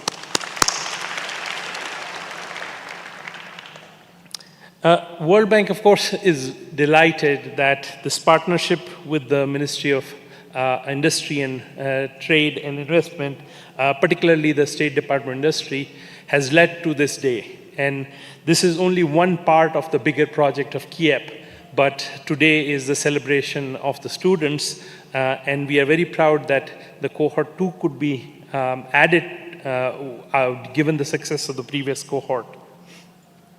This program will clearly will support the development of skills, tech skills in particular, and empower many of you, entrepreneurs. Some of you are students, still students, others are entrepreneurs, and the youth to expand your skill set, explore new employment opportunities, and also contribute to the workforce in a way that it will help the country and business grow the business opportunities, as well as help in improving the overall productivity. So I think you have a strong role to play going forward, and I commend you for completing this program. This is going to help you personally, but also has implication for the country as a whole.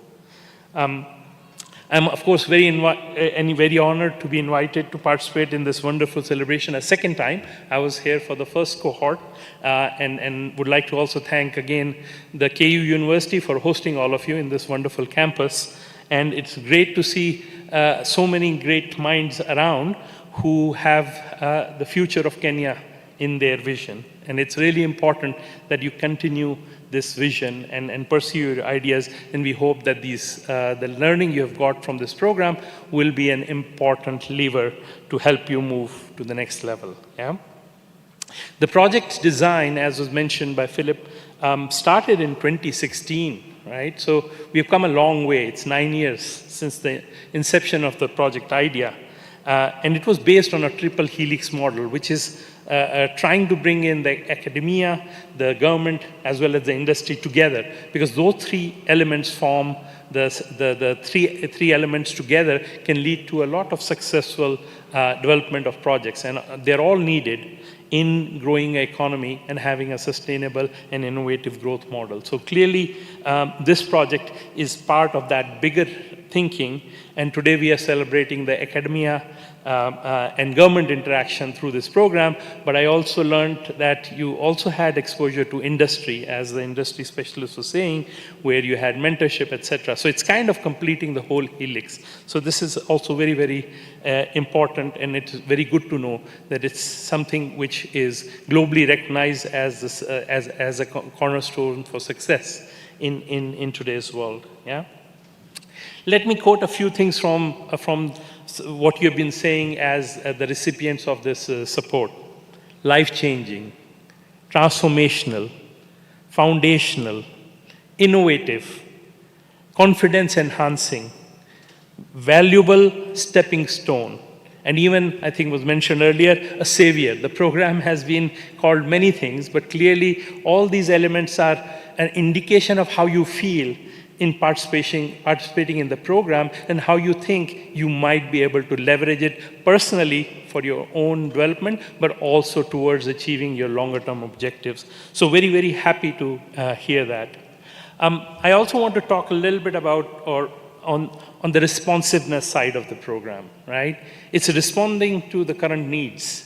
It's responding to the gap in the system, and the universities were very, very open in thinking outside the box, working together with the ministry to create a program which is very targeted and which can be completed in a short time. So really, the responsiveness is one important message I am taking from this approach, yeah? The other one, which has been mentioned again and again, is inclusiveness of the program, right? Inclusiveness in all aspects. Inclusiveness in terms of coverage in Kenya.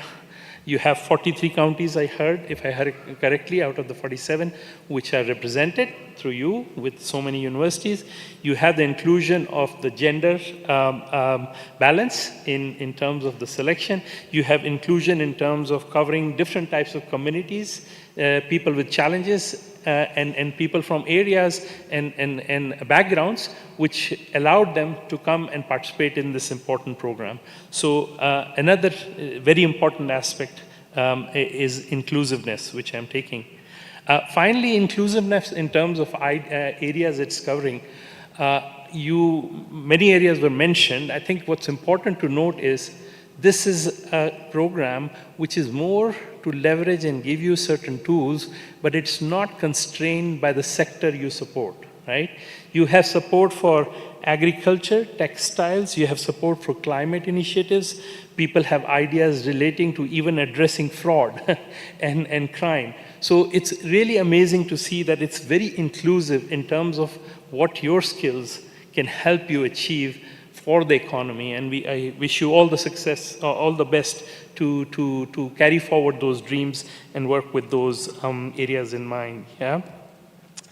I would like to also talk a little bit about how this relates to what's happening globally, right? To succeed in the 21st century in the labor market today, tech or digital skills have become very critical. I think many of you know that already, and that's why you're part of this program. The rapid advancement of technology necessitates a skilled workforce that can adapt to changing job requirements and leveraging digital tools effectively. So clearly, what you're doing is really preparing you for the global economy, right? The World Bank, recognizing these issues, is supporting several programs in this area, and I was very delighted to hear one of the participants who's a graduate already having opportunities to again work with the World Bank team in terms of developing their ideas and taking it forward.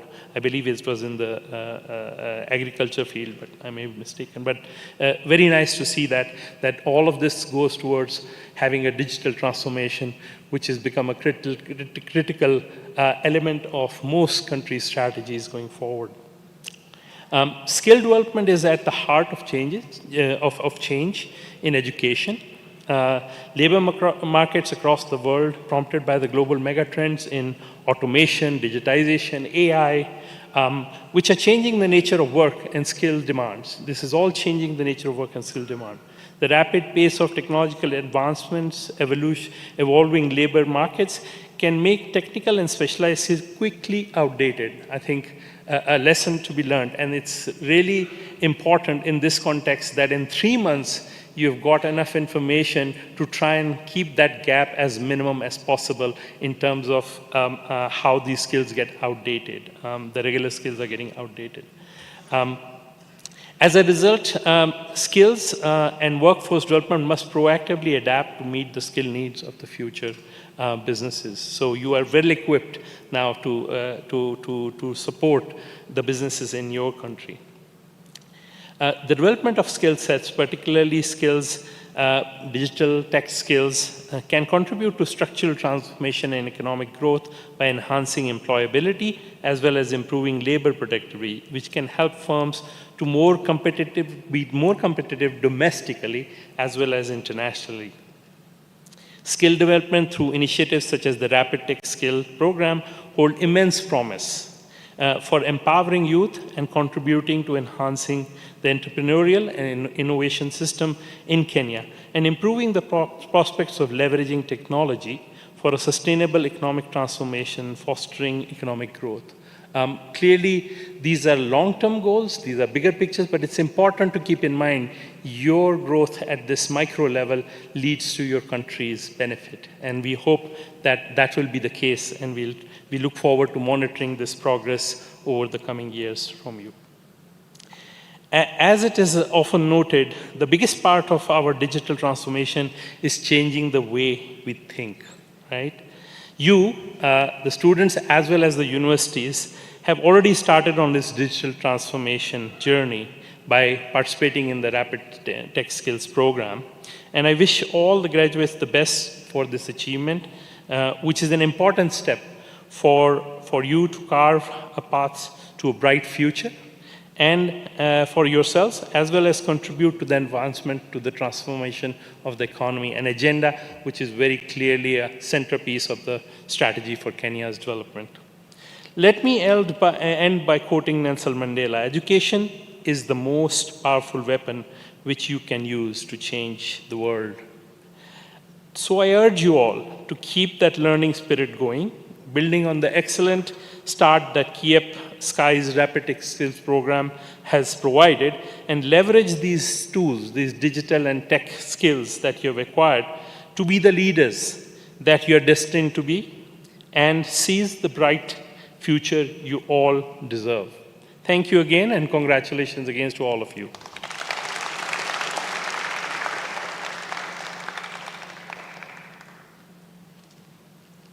Thank you, Samia. Another round of applause for Samia. Yes, we appreciate Samia and the team. Really, when the doors were looking like they were closing, we believed that there is still some work to be done, and we convinced the team that something has to be done. And really, it has been a journey which have worked together as a PIU, of course led by the peers and other directors of industry and the World Bank team, to ensure that we get most of the interventions done for the project. PS theses have been shaped by the resilience they've gone through for the last 3 months. Theoretical, practical, and industry exposure related activities. And for sure, from the list of interventions, list of projects which have been developed, you can see that there is a pool of creativity which has originated with our own Kenyan youths. And this is expected to solve problems in our industries, in our various sectors of the economy. At this juncture, our chief guest, it's my honor to invite you to make your remarks. I request all of us to be upstanding as we invite our chief guest to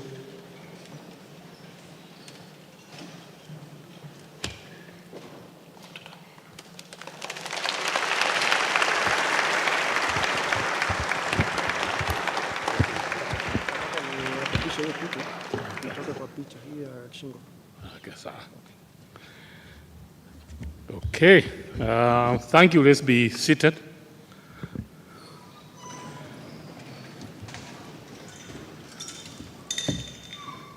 The host university, Kenyatta University, the other universities that have participated in this program, you all know that I'm actually back home because this is where I belong. For many years, I've worked in the university sector, and it's always a privilege to be back here, to interact with you, to share ideas with you. Many years back, I worked with the Commission for University Education, so I've really appreciated the work that the universities are doing.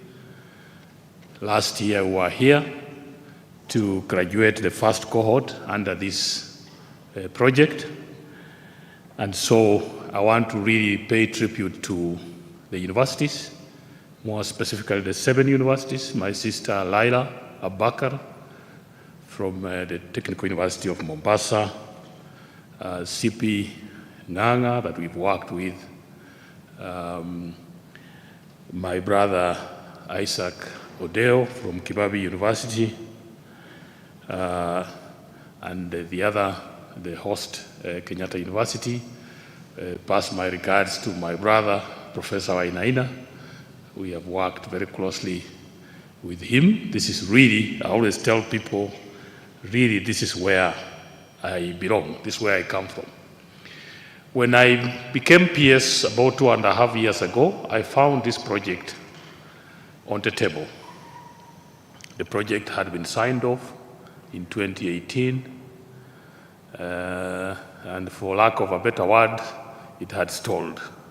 There was really nothing going on. In the last 2.5 years, we have worked extremely hard to achieve project objectives that were meant to be for 5 years in 2.5 years. So we've really run the rest. Apart from this training, we also had elements of grants, whom I think by the end of this month will have given grants to young people that are involved in industry, about 177 of them. I want to, from the onset, to thank the team that has been managing this, Philip Maitha, Cecilia, my team, Professor Katebe, Kemei, I saw him here, Ruth, John Mwinami. You have worked extremely hard to achieve objectives of a 5-year project in 2 years. Please clap for yourself. And so for me, it's a great pleasure to be back at the Kenyatta University, a place that has now become a symbol of transformation and progress through the KIEP Rapid Skills Training Project Cohort 2. It's an honor to stand here once again, filled with profound sense of reflection and renewed anticipation. Today, we convene here to mark the achievement of the KIEP Rapid Skills Program second cohort. This occasion serves as a compelling testament to the continued progress of our collective mission to nurture and empower Kenya's next generation of innovators. The Rapid Skills Program stands as a flagship component of the Kenya Industry and Entrepreneurship Project. It has already yielded promising results from what we have been doing. Graduates from Cohort 1 have secured meaningful tech-related employment, attributing their success directly to this program. And today, I am proud to note that this second cohort consists of 263 students trained by 7 leading public universities. Among them, the Technical University of Mombasa, Jomo Kenyatta University of Agriculture and Technology, Kenyatta University, Dedan Kimathi University of Technology, Mama Ngina University, Open University of Kenya, and Kibabi University. These young and brilliant minds have been equipped with practical hands-on skills that are not just theoretical, but practical and aligned with real industry needs. Over the past 3 months, the students have been immersed in high-demand areas such as data science, artificial intelligence, cybersecurity, software engineering, soft skills, and entrepreneurship. What makes this cohort particularly exciting is that the program went a notch higher by introducing a new component in animation and visual effects in partnership with the Dedan Kimathi University. For me, this is a strategic step forward in preparing the next frontier of digital content creators and visual storytellers who will not only serve the local industries, but also compete on the global creative stage. Through this scholarship, the students have further earned globally recognized certifications in their areas of specialization, enhancing their employability and positioning themselves competitively in both local and international job markets. I really want to say that this is the first time for us to have 7 universities coming together to join hands and deliver on a training program. And this, for me, is the future of where this world is going. Last year, the students that we had here had similar testimonies. I was happy to listen to Engineer Barasa, who said he finished his bachelor's degree. He didn't know where he was supposed to go. And him and his team in 3 months now have the opportunity to take the first plane. They're flying for the first time in their life to go and share their skills. Please give them a clap. That is true transformation from not knowing what to do next to becoming a global leader. And that is the essence, and that is the spirit that I want to inject into you people.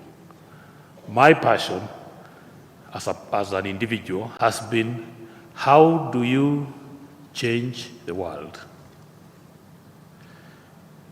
As I said here last year, all of us in this room, we are on this world because God had a purpose for you.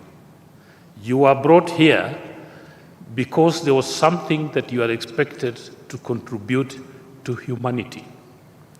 So part of this training is for you to start to examine yourself, to seek your inner soul so that you can discover why you came to this world. You did not come to this world to eat ugali and sukuma wiki and go away. You did not come here to eat githeri and go away. You came here so that you can live a complete and fulfilling life, but more importantly, to acquire skills that can change you, that can change your family, but more importantly, that can change the world. This country has enough challenges. Business is a place where you solve problems and you get paid for solving problems. So for many of us, we start to despair. For many of us, we have technology in our hands, whether it's a mobile phone, whether it's a laptop, but we have not figured out how to use that gadget for your benefit. So we spend a lot of time gambling, we spend a lot of time on cybercrime, we spend a lot of time abusing each other. That is not what technology is meant for. That space is very competitive, it changes very rapidly, you need skills every day for you to navigate in that area. But much more importantly, you need to figure out how to use the skills that you have to earn a living for yourself, to change the circumstances of your family, but more importantly, to change the world. And so, as you think about what you want to do after this, you have also been equipped with soft skills. One of the things that I tell young people is that when you have technical skills, when you have a bachelor's degree in engineering, when you have a bachelor's degree in medicine, when you have a bachelor's degree in computer science, that is only half the job done. The other half of you that will determine where you will be in 10 years is your soft skills. Soft skills means how do you work with other people? How do you network with other people? Do you have good communication skills? Do you work well with your neighbors? Do you throw tantrums too quickly? Can you fit into a workplace? Fitting into a workplace, for some of us, we assume that if I have ICT skills and there is an opening for ICT, then I fit into that job. I have bad news. You don't fit there until you have adjusted. You have improved your personal attributes. You have learned how to work with other people. You have learned how to respect other people. You have learned how to respect the space in which you are working. So if you don't know how to manage yourself, how to control what to do, how to communicate, how to lead, then you still have a job to do. And that is why you really need to work on that. That's why after 10 years from now, if we came back, all of us here, we will have very many different stories. There will be people that will be 1,000 kilometers away, and there will be people that are still stuck where we are today. The difference between those who make progress and those who stay where they are is how you work with other people. It is not always going to be about you. It's not going to be about your priorities.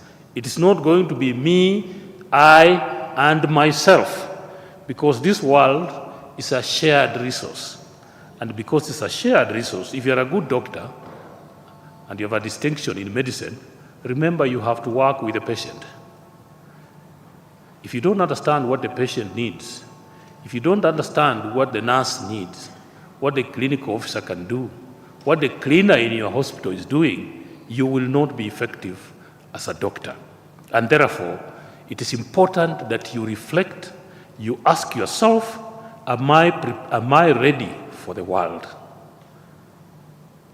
Not with the tech skills. Am I ready for the world the way I treat other people? The way I behave in the workspace? The way I behave, are you disciplined enough? Many of the jobs are now going online. And so if you're going to sit here, for many of us, we think that you work because the supervisor is looking at you.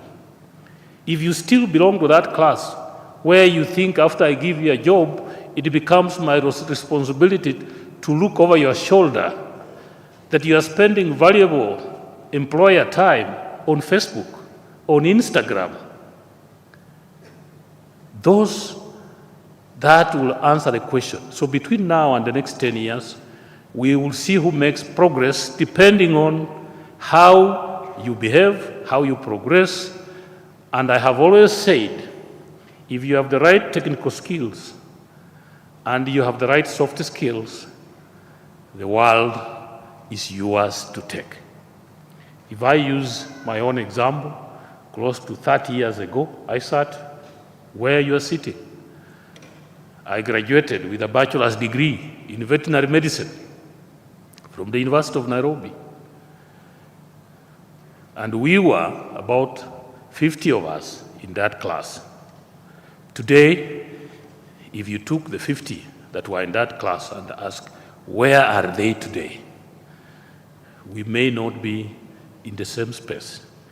We may not be in the same room. So it does not matter what you have done. This world requires you, but you need to develop the skills for you to navigate all that you need in that space.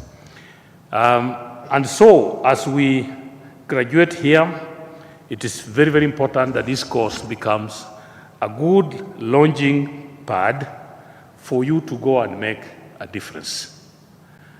And there is enough work, as it was said by my colleague from the National Police Service. We are buying a lot of softwares from other people. You all know you are in this space. We are buying networking softwares. We are buying computing software, cybercrime, all these we're paying subscriptions. The young people who are doing those things just look like you. So let's look for solutions. Don't spend your time on the internet abusing others. Spend time looking for how to make money in that space. And in that regard, this government has prioritized the area of the digital economy. That's why we are building the Concert City. And you went there, where we are doing cloud computing, where we are doing cloud storage. We want you to have the skills. Africa is waiting for you. Kenya is only one of the 55 countries in Africa. Conquer the world, conquer Kenya, conquer Africa, and look at the world, because that is where you belong. And we are emphasizing, because we are building the Concert City, we are trying to make internet cheaper and safer through establishment of internet hubs across the country. Now we are looking at a lot of these jobs that you are doing are jobs that are being done online. I have the advantage of having 2 young people in my house that are in the area of tech, and I have seen their transformation. And they have done it. So you find a young man that did computer science, and they went online. Every week they were pestering me.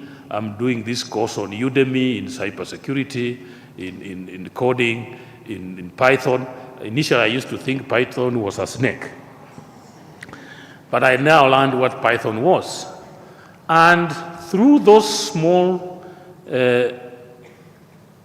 skills that they were acquiring through online courses, they didn't have the advantage that you have.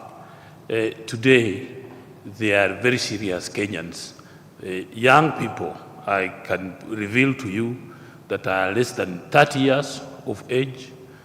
And I am a PS, but one of my sons that has followed the line you are in actually earns 3 times my salary. And he works online. Occasionally he will go to the US for 1 week just to orientate himself with the employer.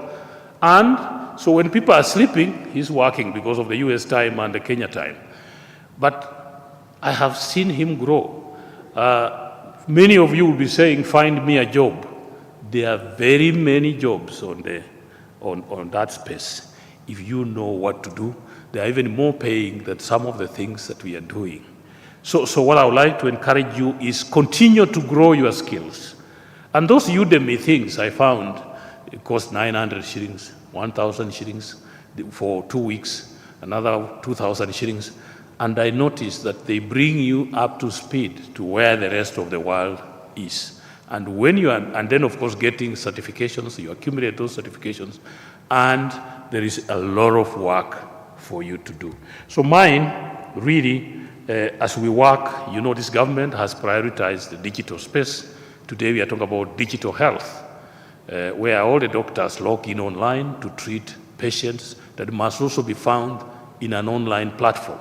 That's what SHA, the Social Health Authority, is doing. We have digitized our educational records for every student to be in a digital platform.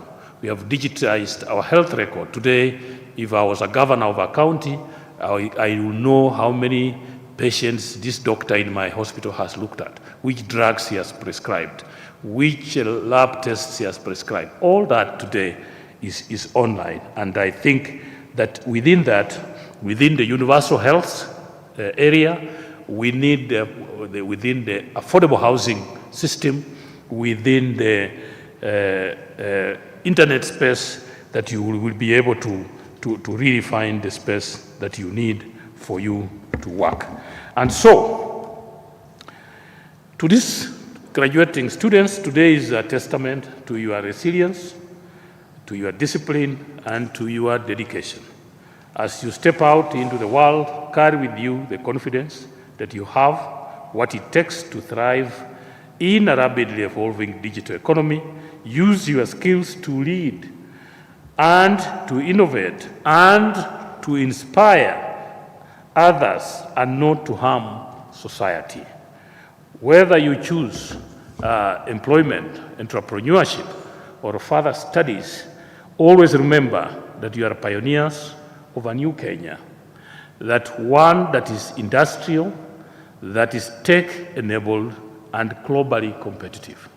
Many of you may not know that about 2 years ago, until last week or a week ago, Kenya was the 8th largest economy in Africa. Through new World Bank, IMF reclassification system, the last 2 weeks, Kenya was declared the 6th largest economy in Africa. So you are able to beat Angola, you are able to beat Ethiopia, and Angola has oil, but here we have the tech skills.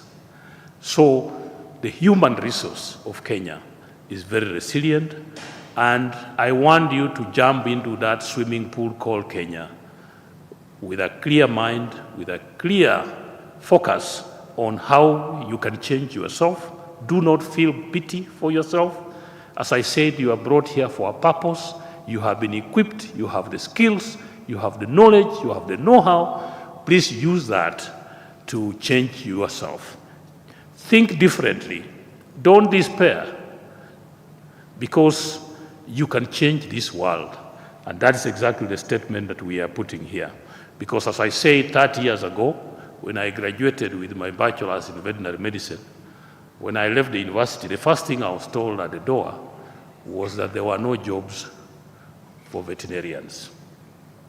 So the government and nobody else, but when I look back, the biggest blessing that I had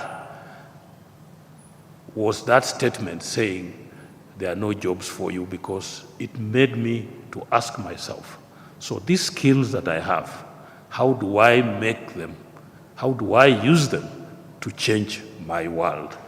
And I can tell you that today, when I look back, I am grateful that I was not able to get a job, because it changed the way I thought. It opened the opportunities.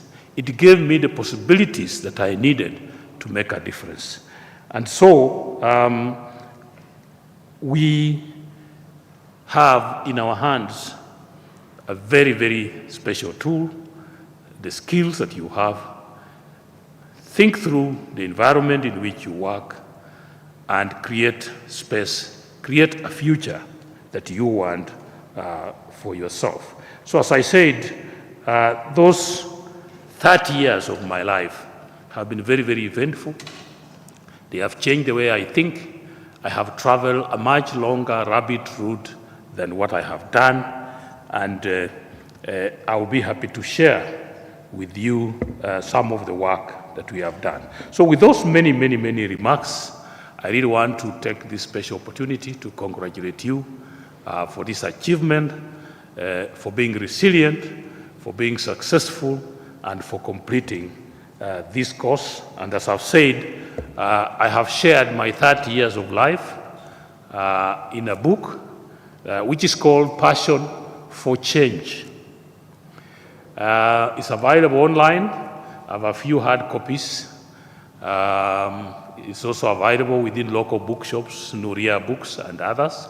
I think my team has a few.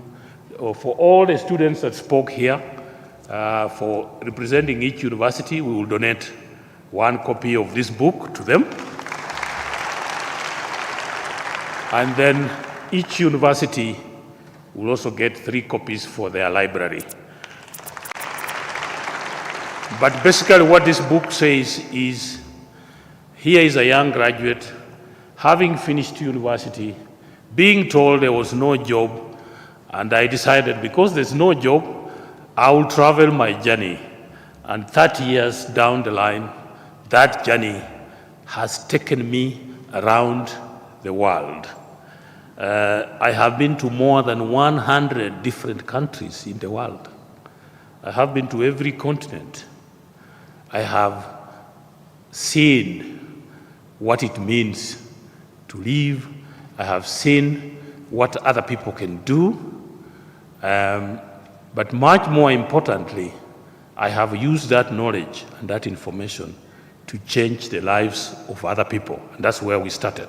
And that's why the title of this book is My Passion for Change, because every day I wake up and ask myself, this new space that I have, what difference can I bring? And I am very, very uncomfortable to sit in any space and leave without making a difference. In fact, I wouldn't stay. So every time I find myself in a space, it doesn't matter whether you give me 1 week, it doesn't matter whether you give me 2 months, it doesn't matter whether you give me 3 years. The question that I want to answer personally when I leave is, what difference did I make in that space? And that spirit has carried me throughout my life. For those of you that have opportunity to read the book, it will be a good example of how we can lead, how we can change. Africa is not your home of poverty. Africa, Kenya is not your home of misery. This is a land of opportunity, a place where you can change yourself, where you can grow yourself, and where you can make a difference to the other people. Congratulations and thank you.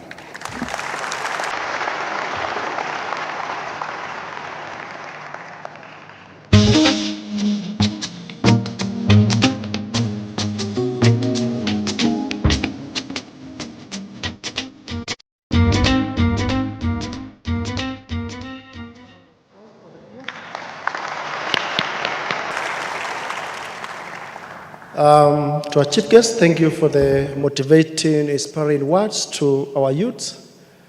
And for sure, they are ready to go out and take on the enough jobs you are assured they are in the cybersecurity space. At this time, we'd want to invite Professor Msoso from Kibabii University, who is the chair of the technical committee. We are now moving into the graduation ceremony. So, PIs, please stand by. Thank you, Jesus. About whenever tell me you're ready.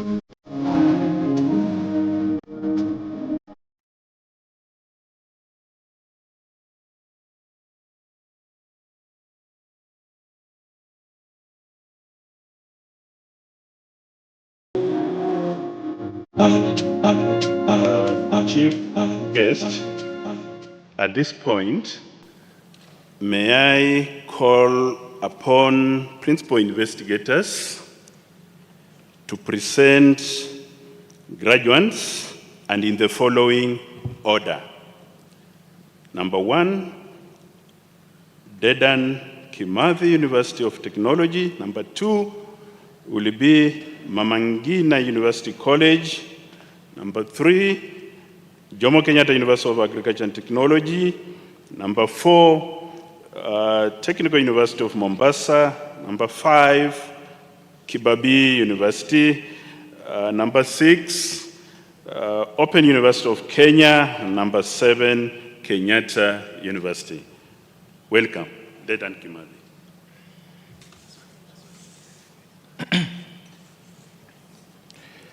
Chief guest, I have the honor to present the following 60 students who satisfy the examiners of the University of Technology for the award of the Rapid Tech Skills Certificate. Graduates, please stand as your names is called and remain standing until the certificate is awarded. Mwangi, Kamau, Maina, Irungu, Kahoro, Gishura, Wanjau, Mwai, Munja, Miako, Maina wa Irimu, Maina wa Gatwe, Ndegi, Mwiruri, Kararu, Mburu, Masharia, Mushoki, Ondieki, Cherotich, Kamau, Mugwimwi, Alwanga, Kiplagat, Chelangat, Mdengi, Nganga, Miruri, Kitonyi, Murage, Ochie, Kariuki, Ngure, Mtua, Ebitonyi, Mteti, Mturi, Kamau, Njora, Bernard, Simiu, Didakas, Mwangi, Wangoi, Rotich, Gakure, Kinyanjui, Makono, Njehia, Muturi, Mutai, Kinoru, Kagwa, Wangari, Kamau, Kimani, Muli, Gichoi, Nginga, Toiwa. Thank you.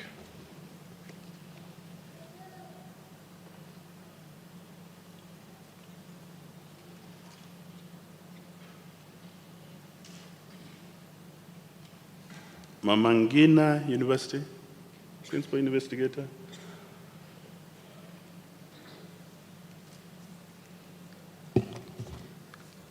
Chief guest, I have the honor to present the following 34 students who satisfied the examiners of Mama Ngina University College for the award of the Rapid Tech Skills Certificate. Graduates, please stand as your name is called and remain standing until certificate is awarded. Kiplagat, Ngeno, Wetu, Kuru, Kibiru, Kemboi, Jemosop, Kiamba, Ali, Kuria, Waithaka, Muia, Masharia, Juguna, Chebet, Chege, Kimani, Juma, Naimtie, Hamed, Yusuf, Njogu, Nyambati, Otieno, Mariga, Manjagi, Ondego, Okumu, Mungai, Opondo, Mumbi, Rukwaro, Wangila, and Joroge.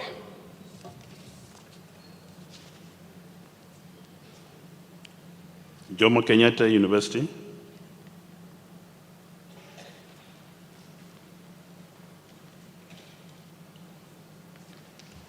Chief guest, I have the honor to present the following 32 students who certified the examiners of Jomo Kenyatta University of Agriculture and Technology for the award of the Rapid Tech Skills Certificate.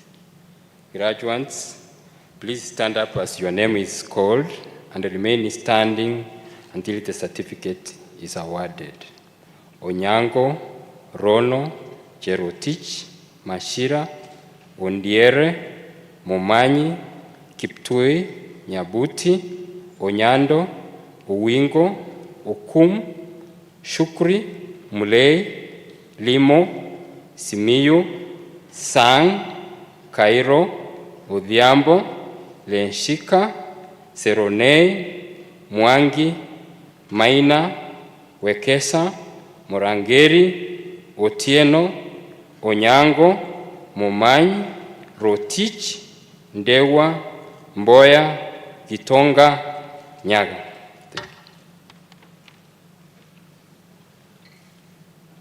Technical University of Mombasa.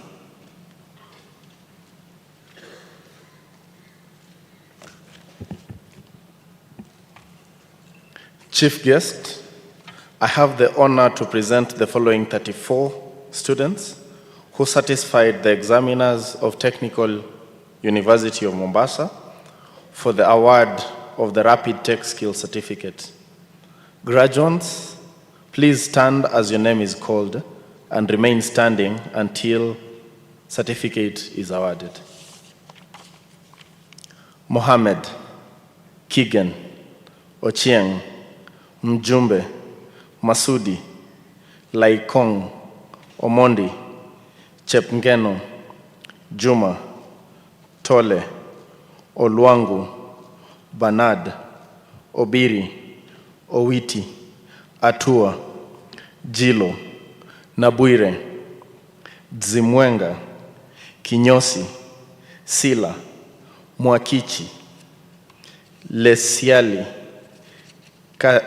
Kangisecha, Kimaru, Nyangor, Mtua, Mwadegu, Odwa, Sefu, Mwaniki, Wafula, Waswa, Richu, Yeah. Thank you.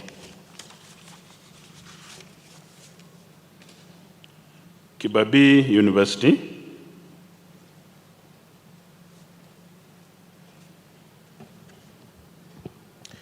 Chief Guest, I have the honor to present the following 31 students who satisfied the examiners of Kibabii University for the award of the Rapid Tech Skills Certificate. Graduates, please stand as your name is called and remain standing until certificate is awarded. Sitati, Wangatia, Wafula, Wanami, Chemtai, Wafula, Choge, Katenya, Moshere, Mugo, Abuya, Kimtai, Ndiritu, Wataka, Andungosi, Chirchir, Walela, Osikuku, Kisorio, Murunga, Muchuka, Owen, Oila, Atea, Simiyu, Kipchirchir, Samini, Ndire, Nyasinga, Omoyo, and Ingaiza.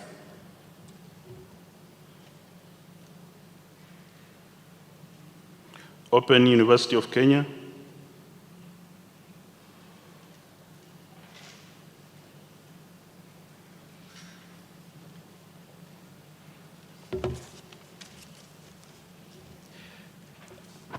Chief Guest, I have the honor to present the following 39 students who satisfied the examiners of the Open University of Kenya for the award of the Rapid Tech Skills Certificate. Graduates, please stand as your name is called and remain standing until the certificate is awarded. Maithia, Kimutai, Muage, Njuguna, Kiprop, Anahinga, Kipto, Maudi, Oduang, Ochieng, Chemngetich, Nzula, Yator, Sani, Kathu, Atisha, Otieno, Karisa, Kirui, Mutiso, Purity, Kendi, Kuya, Muyapi, Adhiambo, Mumo, Ngugi, Daniel, Njoroge, Chuma, Opiero, Tiffany, Kiplimo, Auma, Mwaringa, Mudhoni, Nsuki, Mwende, and Gao. Thank you.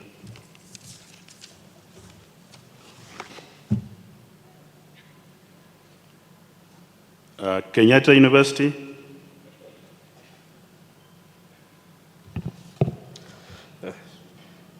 Chief Guest, I have the honor to present the following 33 students who satisfied the examiners of Kenyatta University for the award of the Rapid Tech Skills Certificate. Graduates, please stand as your name is called and remain standing until certificate is awarded. Kioko, Tunoi, Dongo, Ojuka, Gatimo, Mudoki, Kinya, Ochola, Golo, Melody, Chabuga, Boya, Kefuti, Kitoni, Mohammed, Glory, Mutia, Moi, Mutuko, Kau, Kiptu, Ekario, Dogire, Muboben, Wafula, Waidaka, Miano, Matibai, Boro, Jehia, Kalolo, Ojiabo, and Atungo.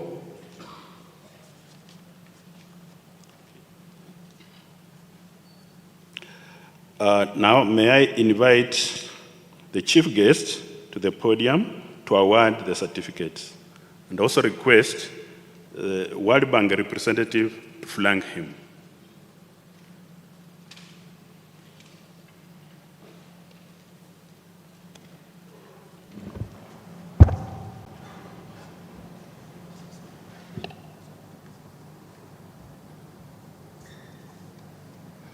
And the Vice Chancellors can join us for the various universities.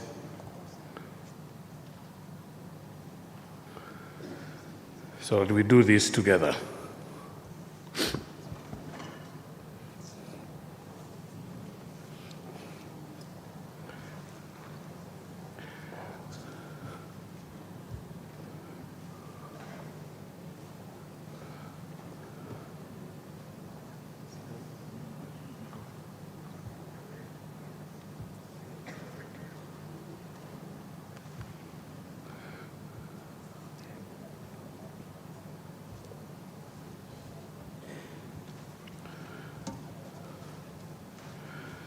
Okay, so having certified examiners in all the subjects for which you are enrolled, trained, and examined, it gives me great pleasure to grant you the certificate in Rapid Tech Skills.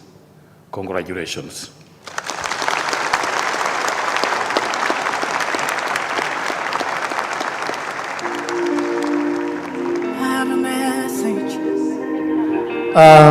I now request all the other guests to sit. I remain with the PS, Samir, and I'll be calling the Vice Chancellor one by one so that we quickly run through the award and certificate and there's 2 students so that we save on time. Kindly, the rest of the team, but I'll be starting with Dekut, the representative of the Vice Chancellor. So you can stay, yeah. Yes, yeah. So the 2 students and the PI from Dekut will assist one another with Prof. Musoso here.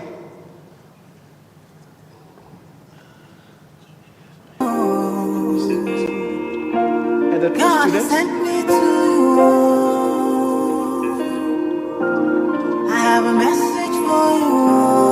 So, PA, you have the pleasure to give the first certificate to PS to be awarded to the students.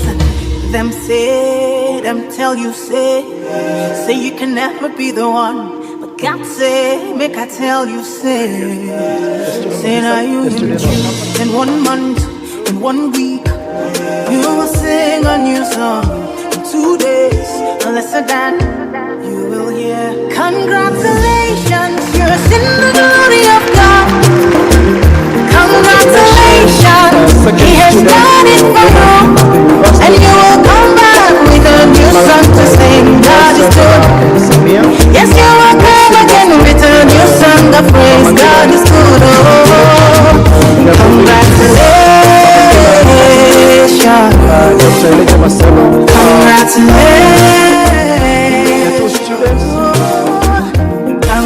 Congratulations. See what the Lord has done for you. Congratulations. God is good. Them say that. I want to hear it. I can never be. I think that. God is good. So the first certificate really issued.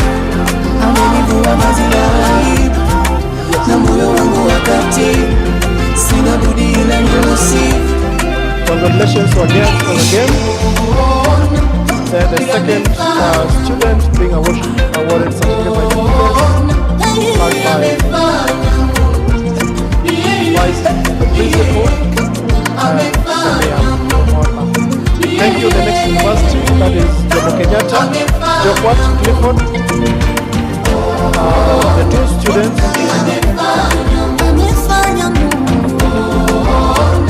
So, okay, the 2 students join PS. Let the rest of the students sit down. Let the rest of the students on the plenary sit down. Dr. Clifford.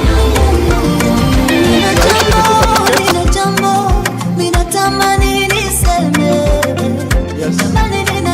Then the second student issues the certificate.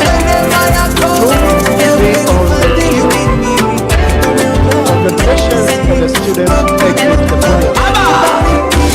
Next are Dr. Mazi Ngesa and the Vice Chancellor Professor Laila Baka from Technical University of Mombasa. Kashushe nyavu zenu, Yesu alipokwisha kunena, alimwambia Simoni, tweka mpaka kilindini. Kashushe nyavu zenu, Bwana mkubwa, tumefanya kazi ya kutosha usiku kucha. Bwana mkubwa, tumefanya kazi hata tusipate kitu. Bwana mkubwa, tumefanya kazi ya kutosha usiku kucha. Bwana mkubwa, tumefanya kazi hata tusipate kitu. Lakini kwa neno lako nashusha nyavu, nashusha nyavu. Thank you. The next university is Kibabii University. I request my co-MC to join the team together with the rest of the students from Kibabii. and the PI.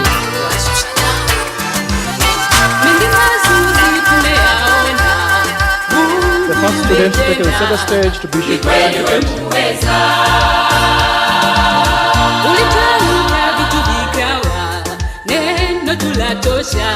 ukisema umetenda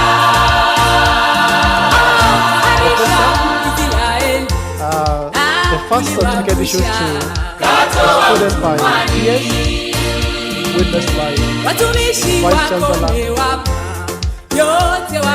Then the second student.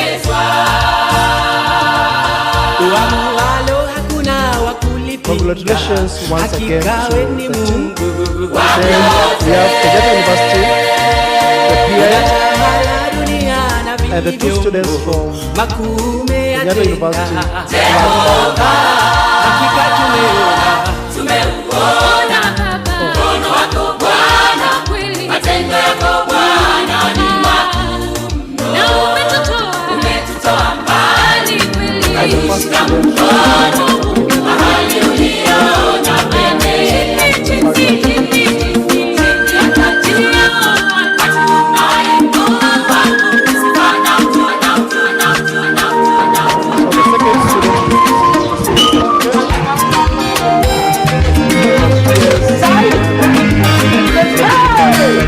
Thank you. We have Open University. Joto wetu nakupenda sana, Mungu akubariki. Professor Caroline. Mwanetu, Mungu amekuchagua, ndio maana uko hapo. Joto wetu nakupenda sana, Mungu akubariki. Mwanetu, Mungu amekuchagua, ndio maana uko hapo. Then the second student. Mungu ametubariki, tumekupeleka shule, oh mwanetu. Mungu ametujalia, kwa uchache huo umesoma, oh mtoto wetu we. Next photo is for the four elimu uliyopata iwe faida kwa wengine, oh mwanetu. Where is the engineer? Let them come. Usimuliyo nao, utukufu kwa Mungu Baba, oh mwanetu we. Elimu uliyopata iwe faida kwa wengine, oh mtoto wetu we. Usimuliyo nao, utukufu kwa Mungu Baba, oh mwanetu. Our brother. Kufanikiwa kwako kuwe baraka kwa wazazi wako, oh mwanetu. So PS is issuing them with kufanikiwa kwako kuwe baraka kwa wazazi wako, oh mwanetu. Isiwe majuto kwa jamii inayokuzunguka kwa sababu ya elimu yako, mwanetu. Isiwe mateso wala siyo jibezi. Hey Baba, Olodumare my one and only, the giver of life, equal to Nanapa. Merci mama cause uko na baby, never let me go. Mipaka yangu umeitanulia mbali, even sky sio limit kwa ikibali. Hata haters wanashangilia kwa ndani, umewawinda oh. Sina kingine mimi najivunia zaidi yako Baba, ndio maana niko tuli nimetulia, wewe unagabaya. Hata wale wananionea usuna, shabaha yao mbaya. So thank you, PS, for this time. On the request of the Vice Chancellor, we requested that you have a photo outside as we have the plenary. Very good. So the Vice Chancellor is quickly next schedule. We have one photo of the PS and the one representative IS, Directors of Industry. Manitoba zimejaa gunia, kwani kwamba tumenirudia. Ngekulipa nini kama ungetaka, nilipe jema moja moja, maana hata hii pumzi nayovuta hakuna dola ingetosha, na kingine mimi najivunia zaidi ya kopa. Maana nimetulia, wewe unagabaya, hata wale wananionea usuda, shabaha yao mbaya. Utapataje mwamba umenifunika, ure wakataya. 'Cause I know that you got me where you got me, you got me where you got me, Papa, you got me where you got me. That's why I never fall in love. You got me where you got me, you got me where you got me, Papa, you got me where you got me. That's why I never fall in love. You got me where you got me, you got me where you got me, Papa, you got me where you got me. That's why I never fall in love.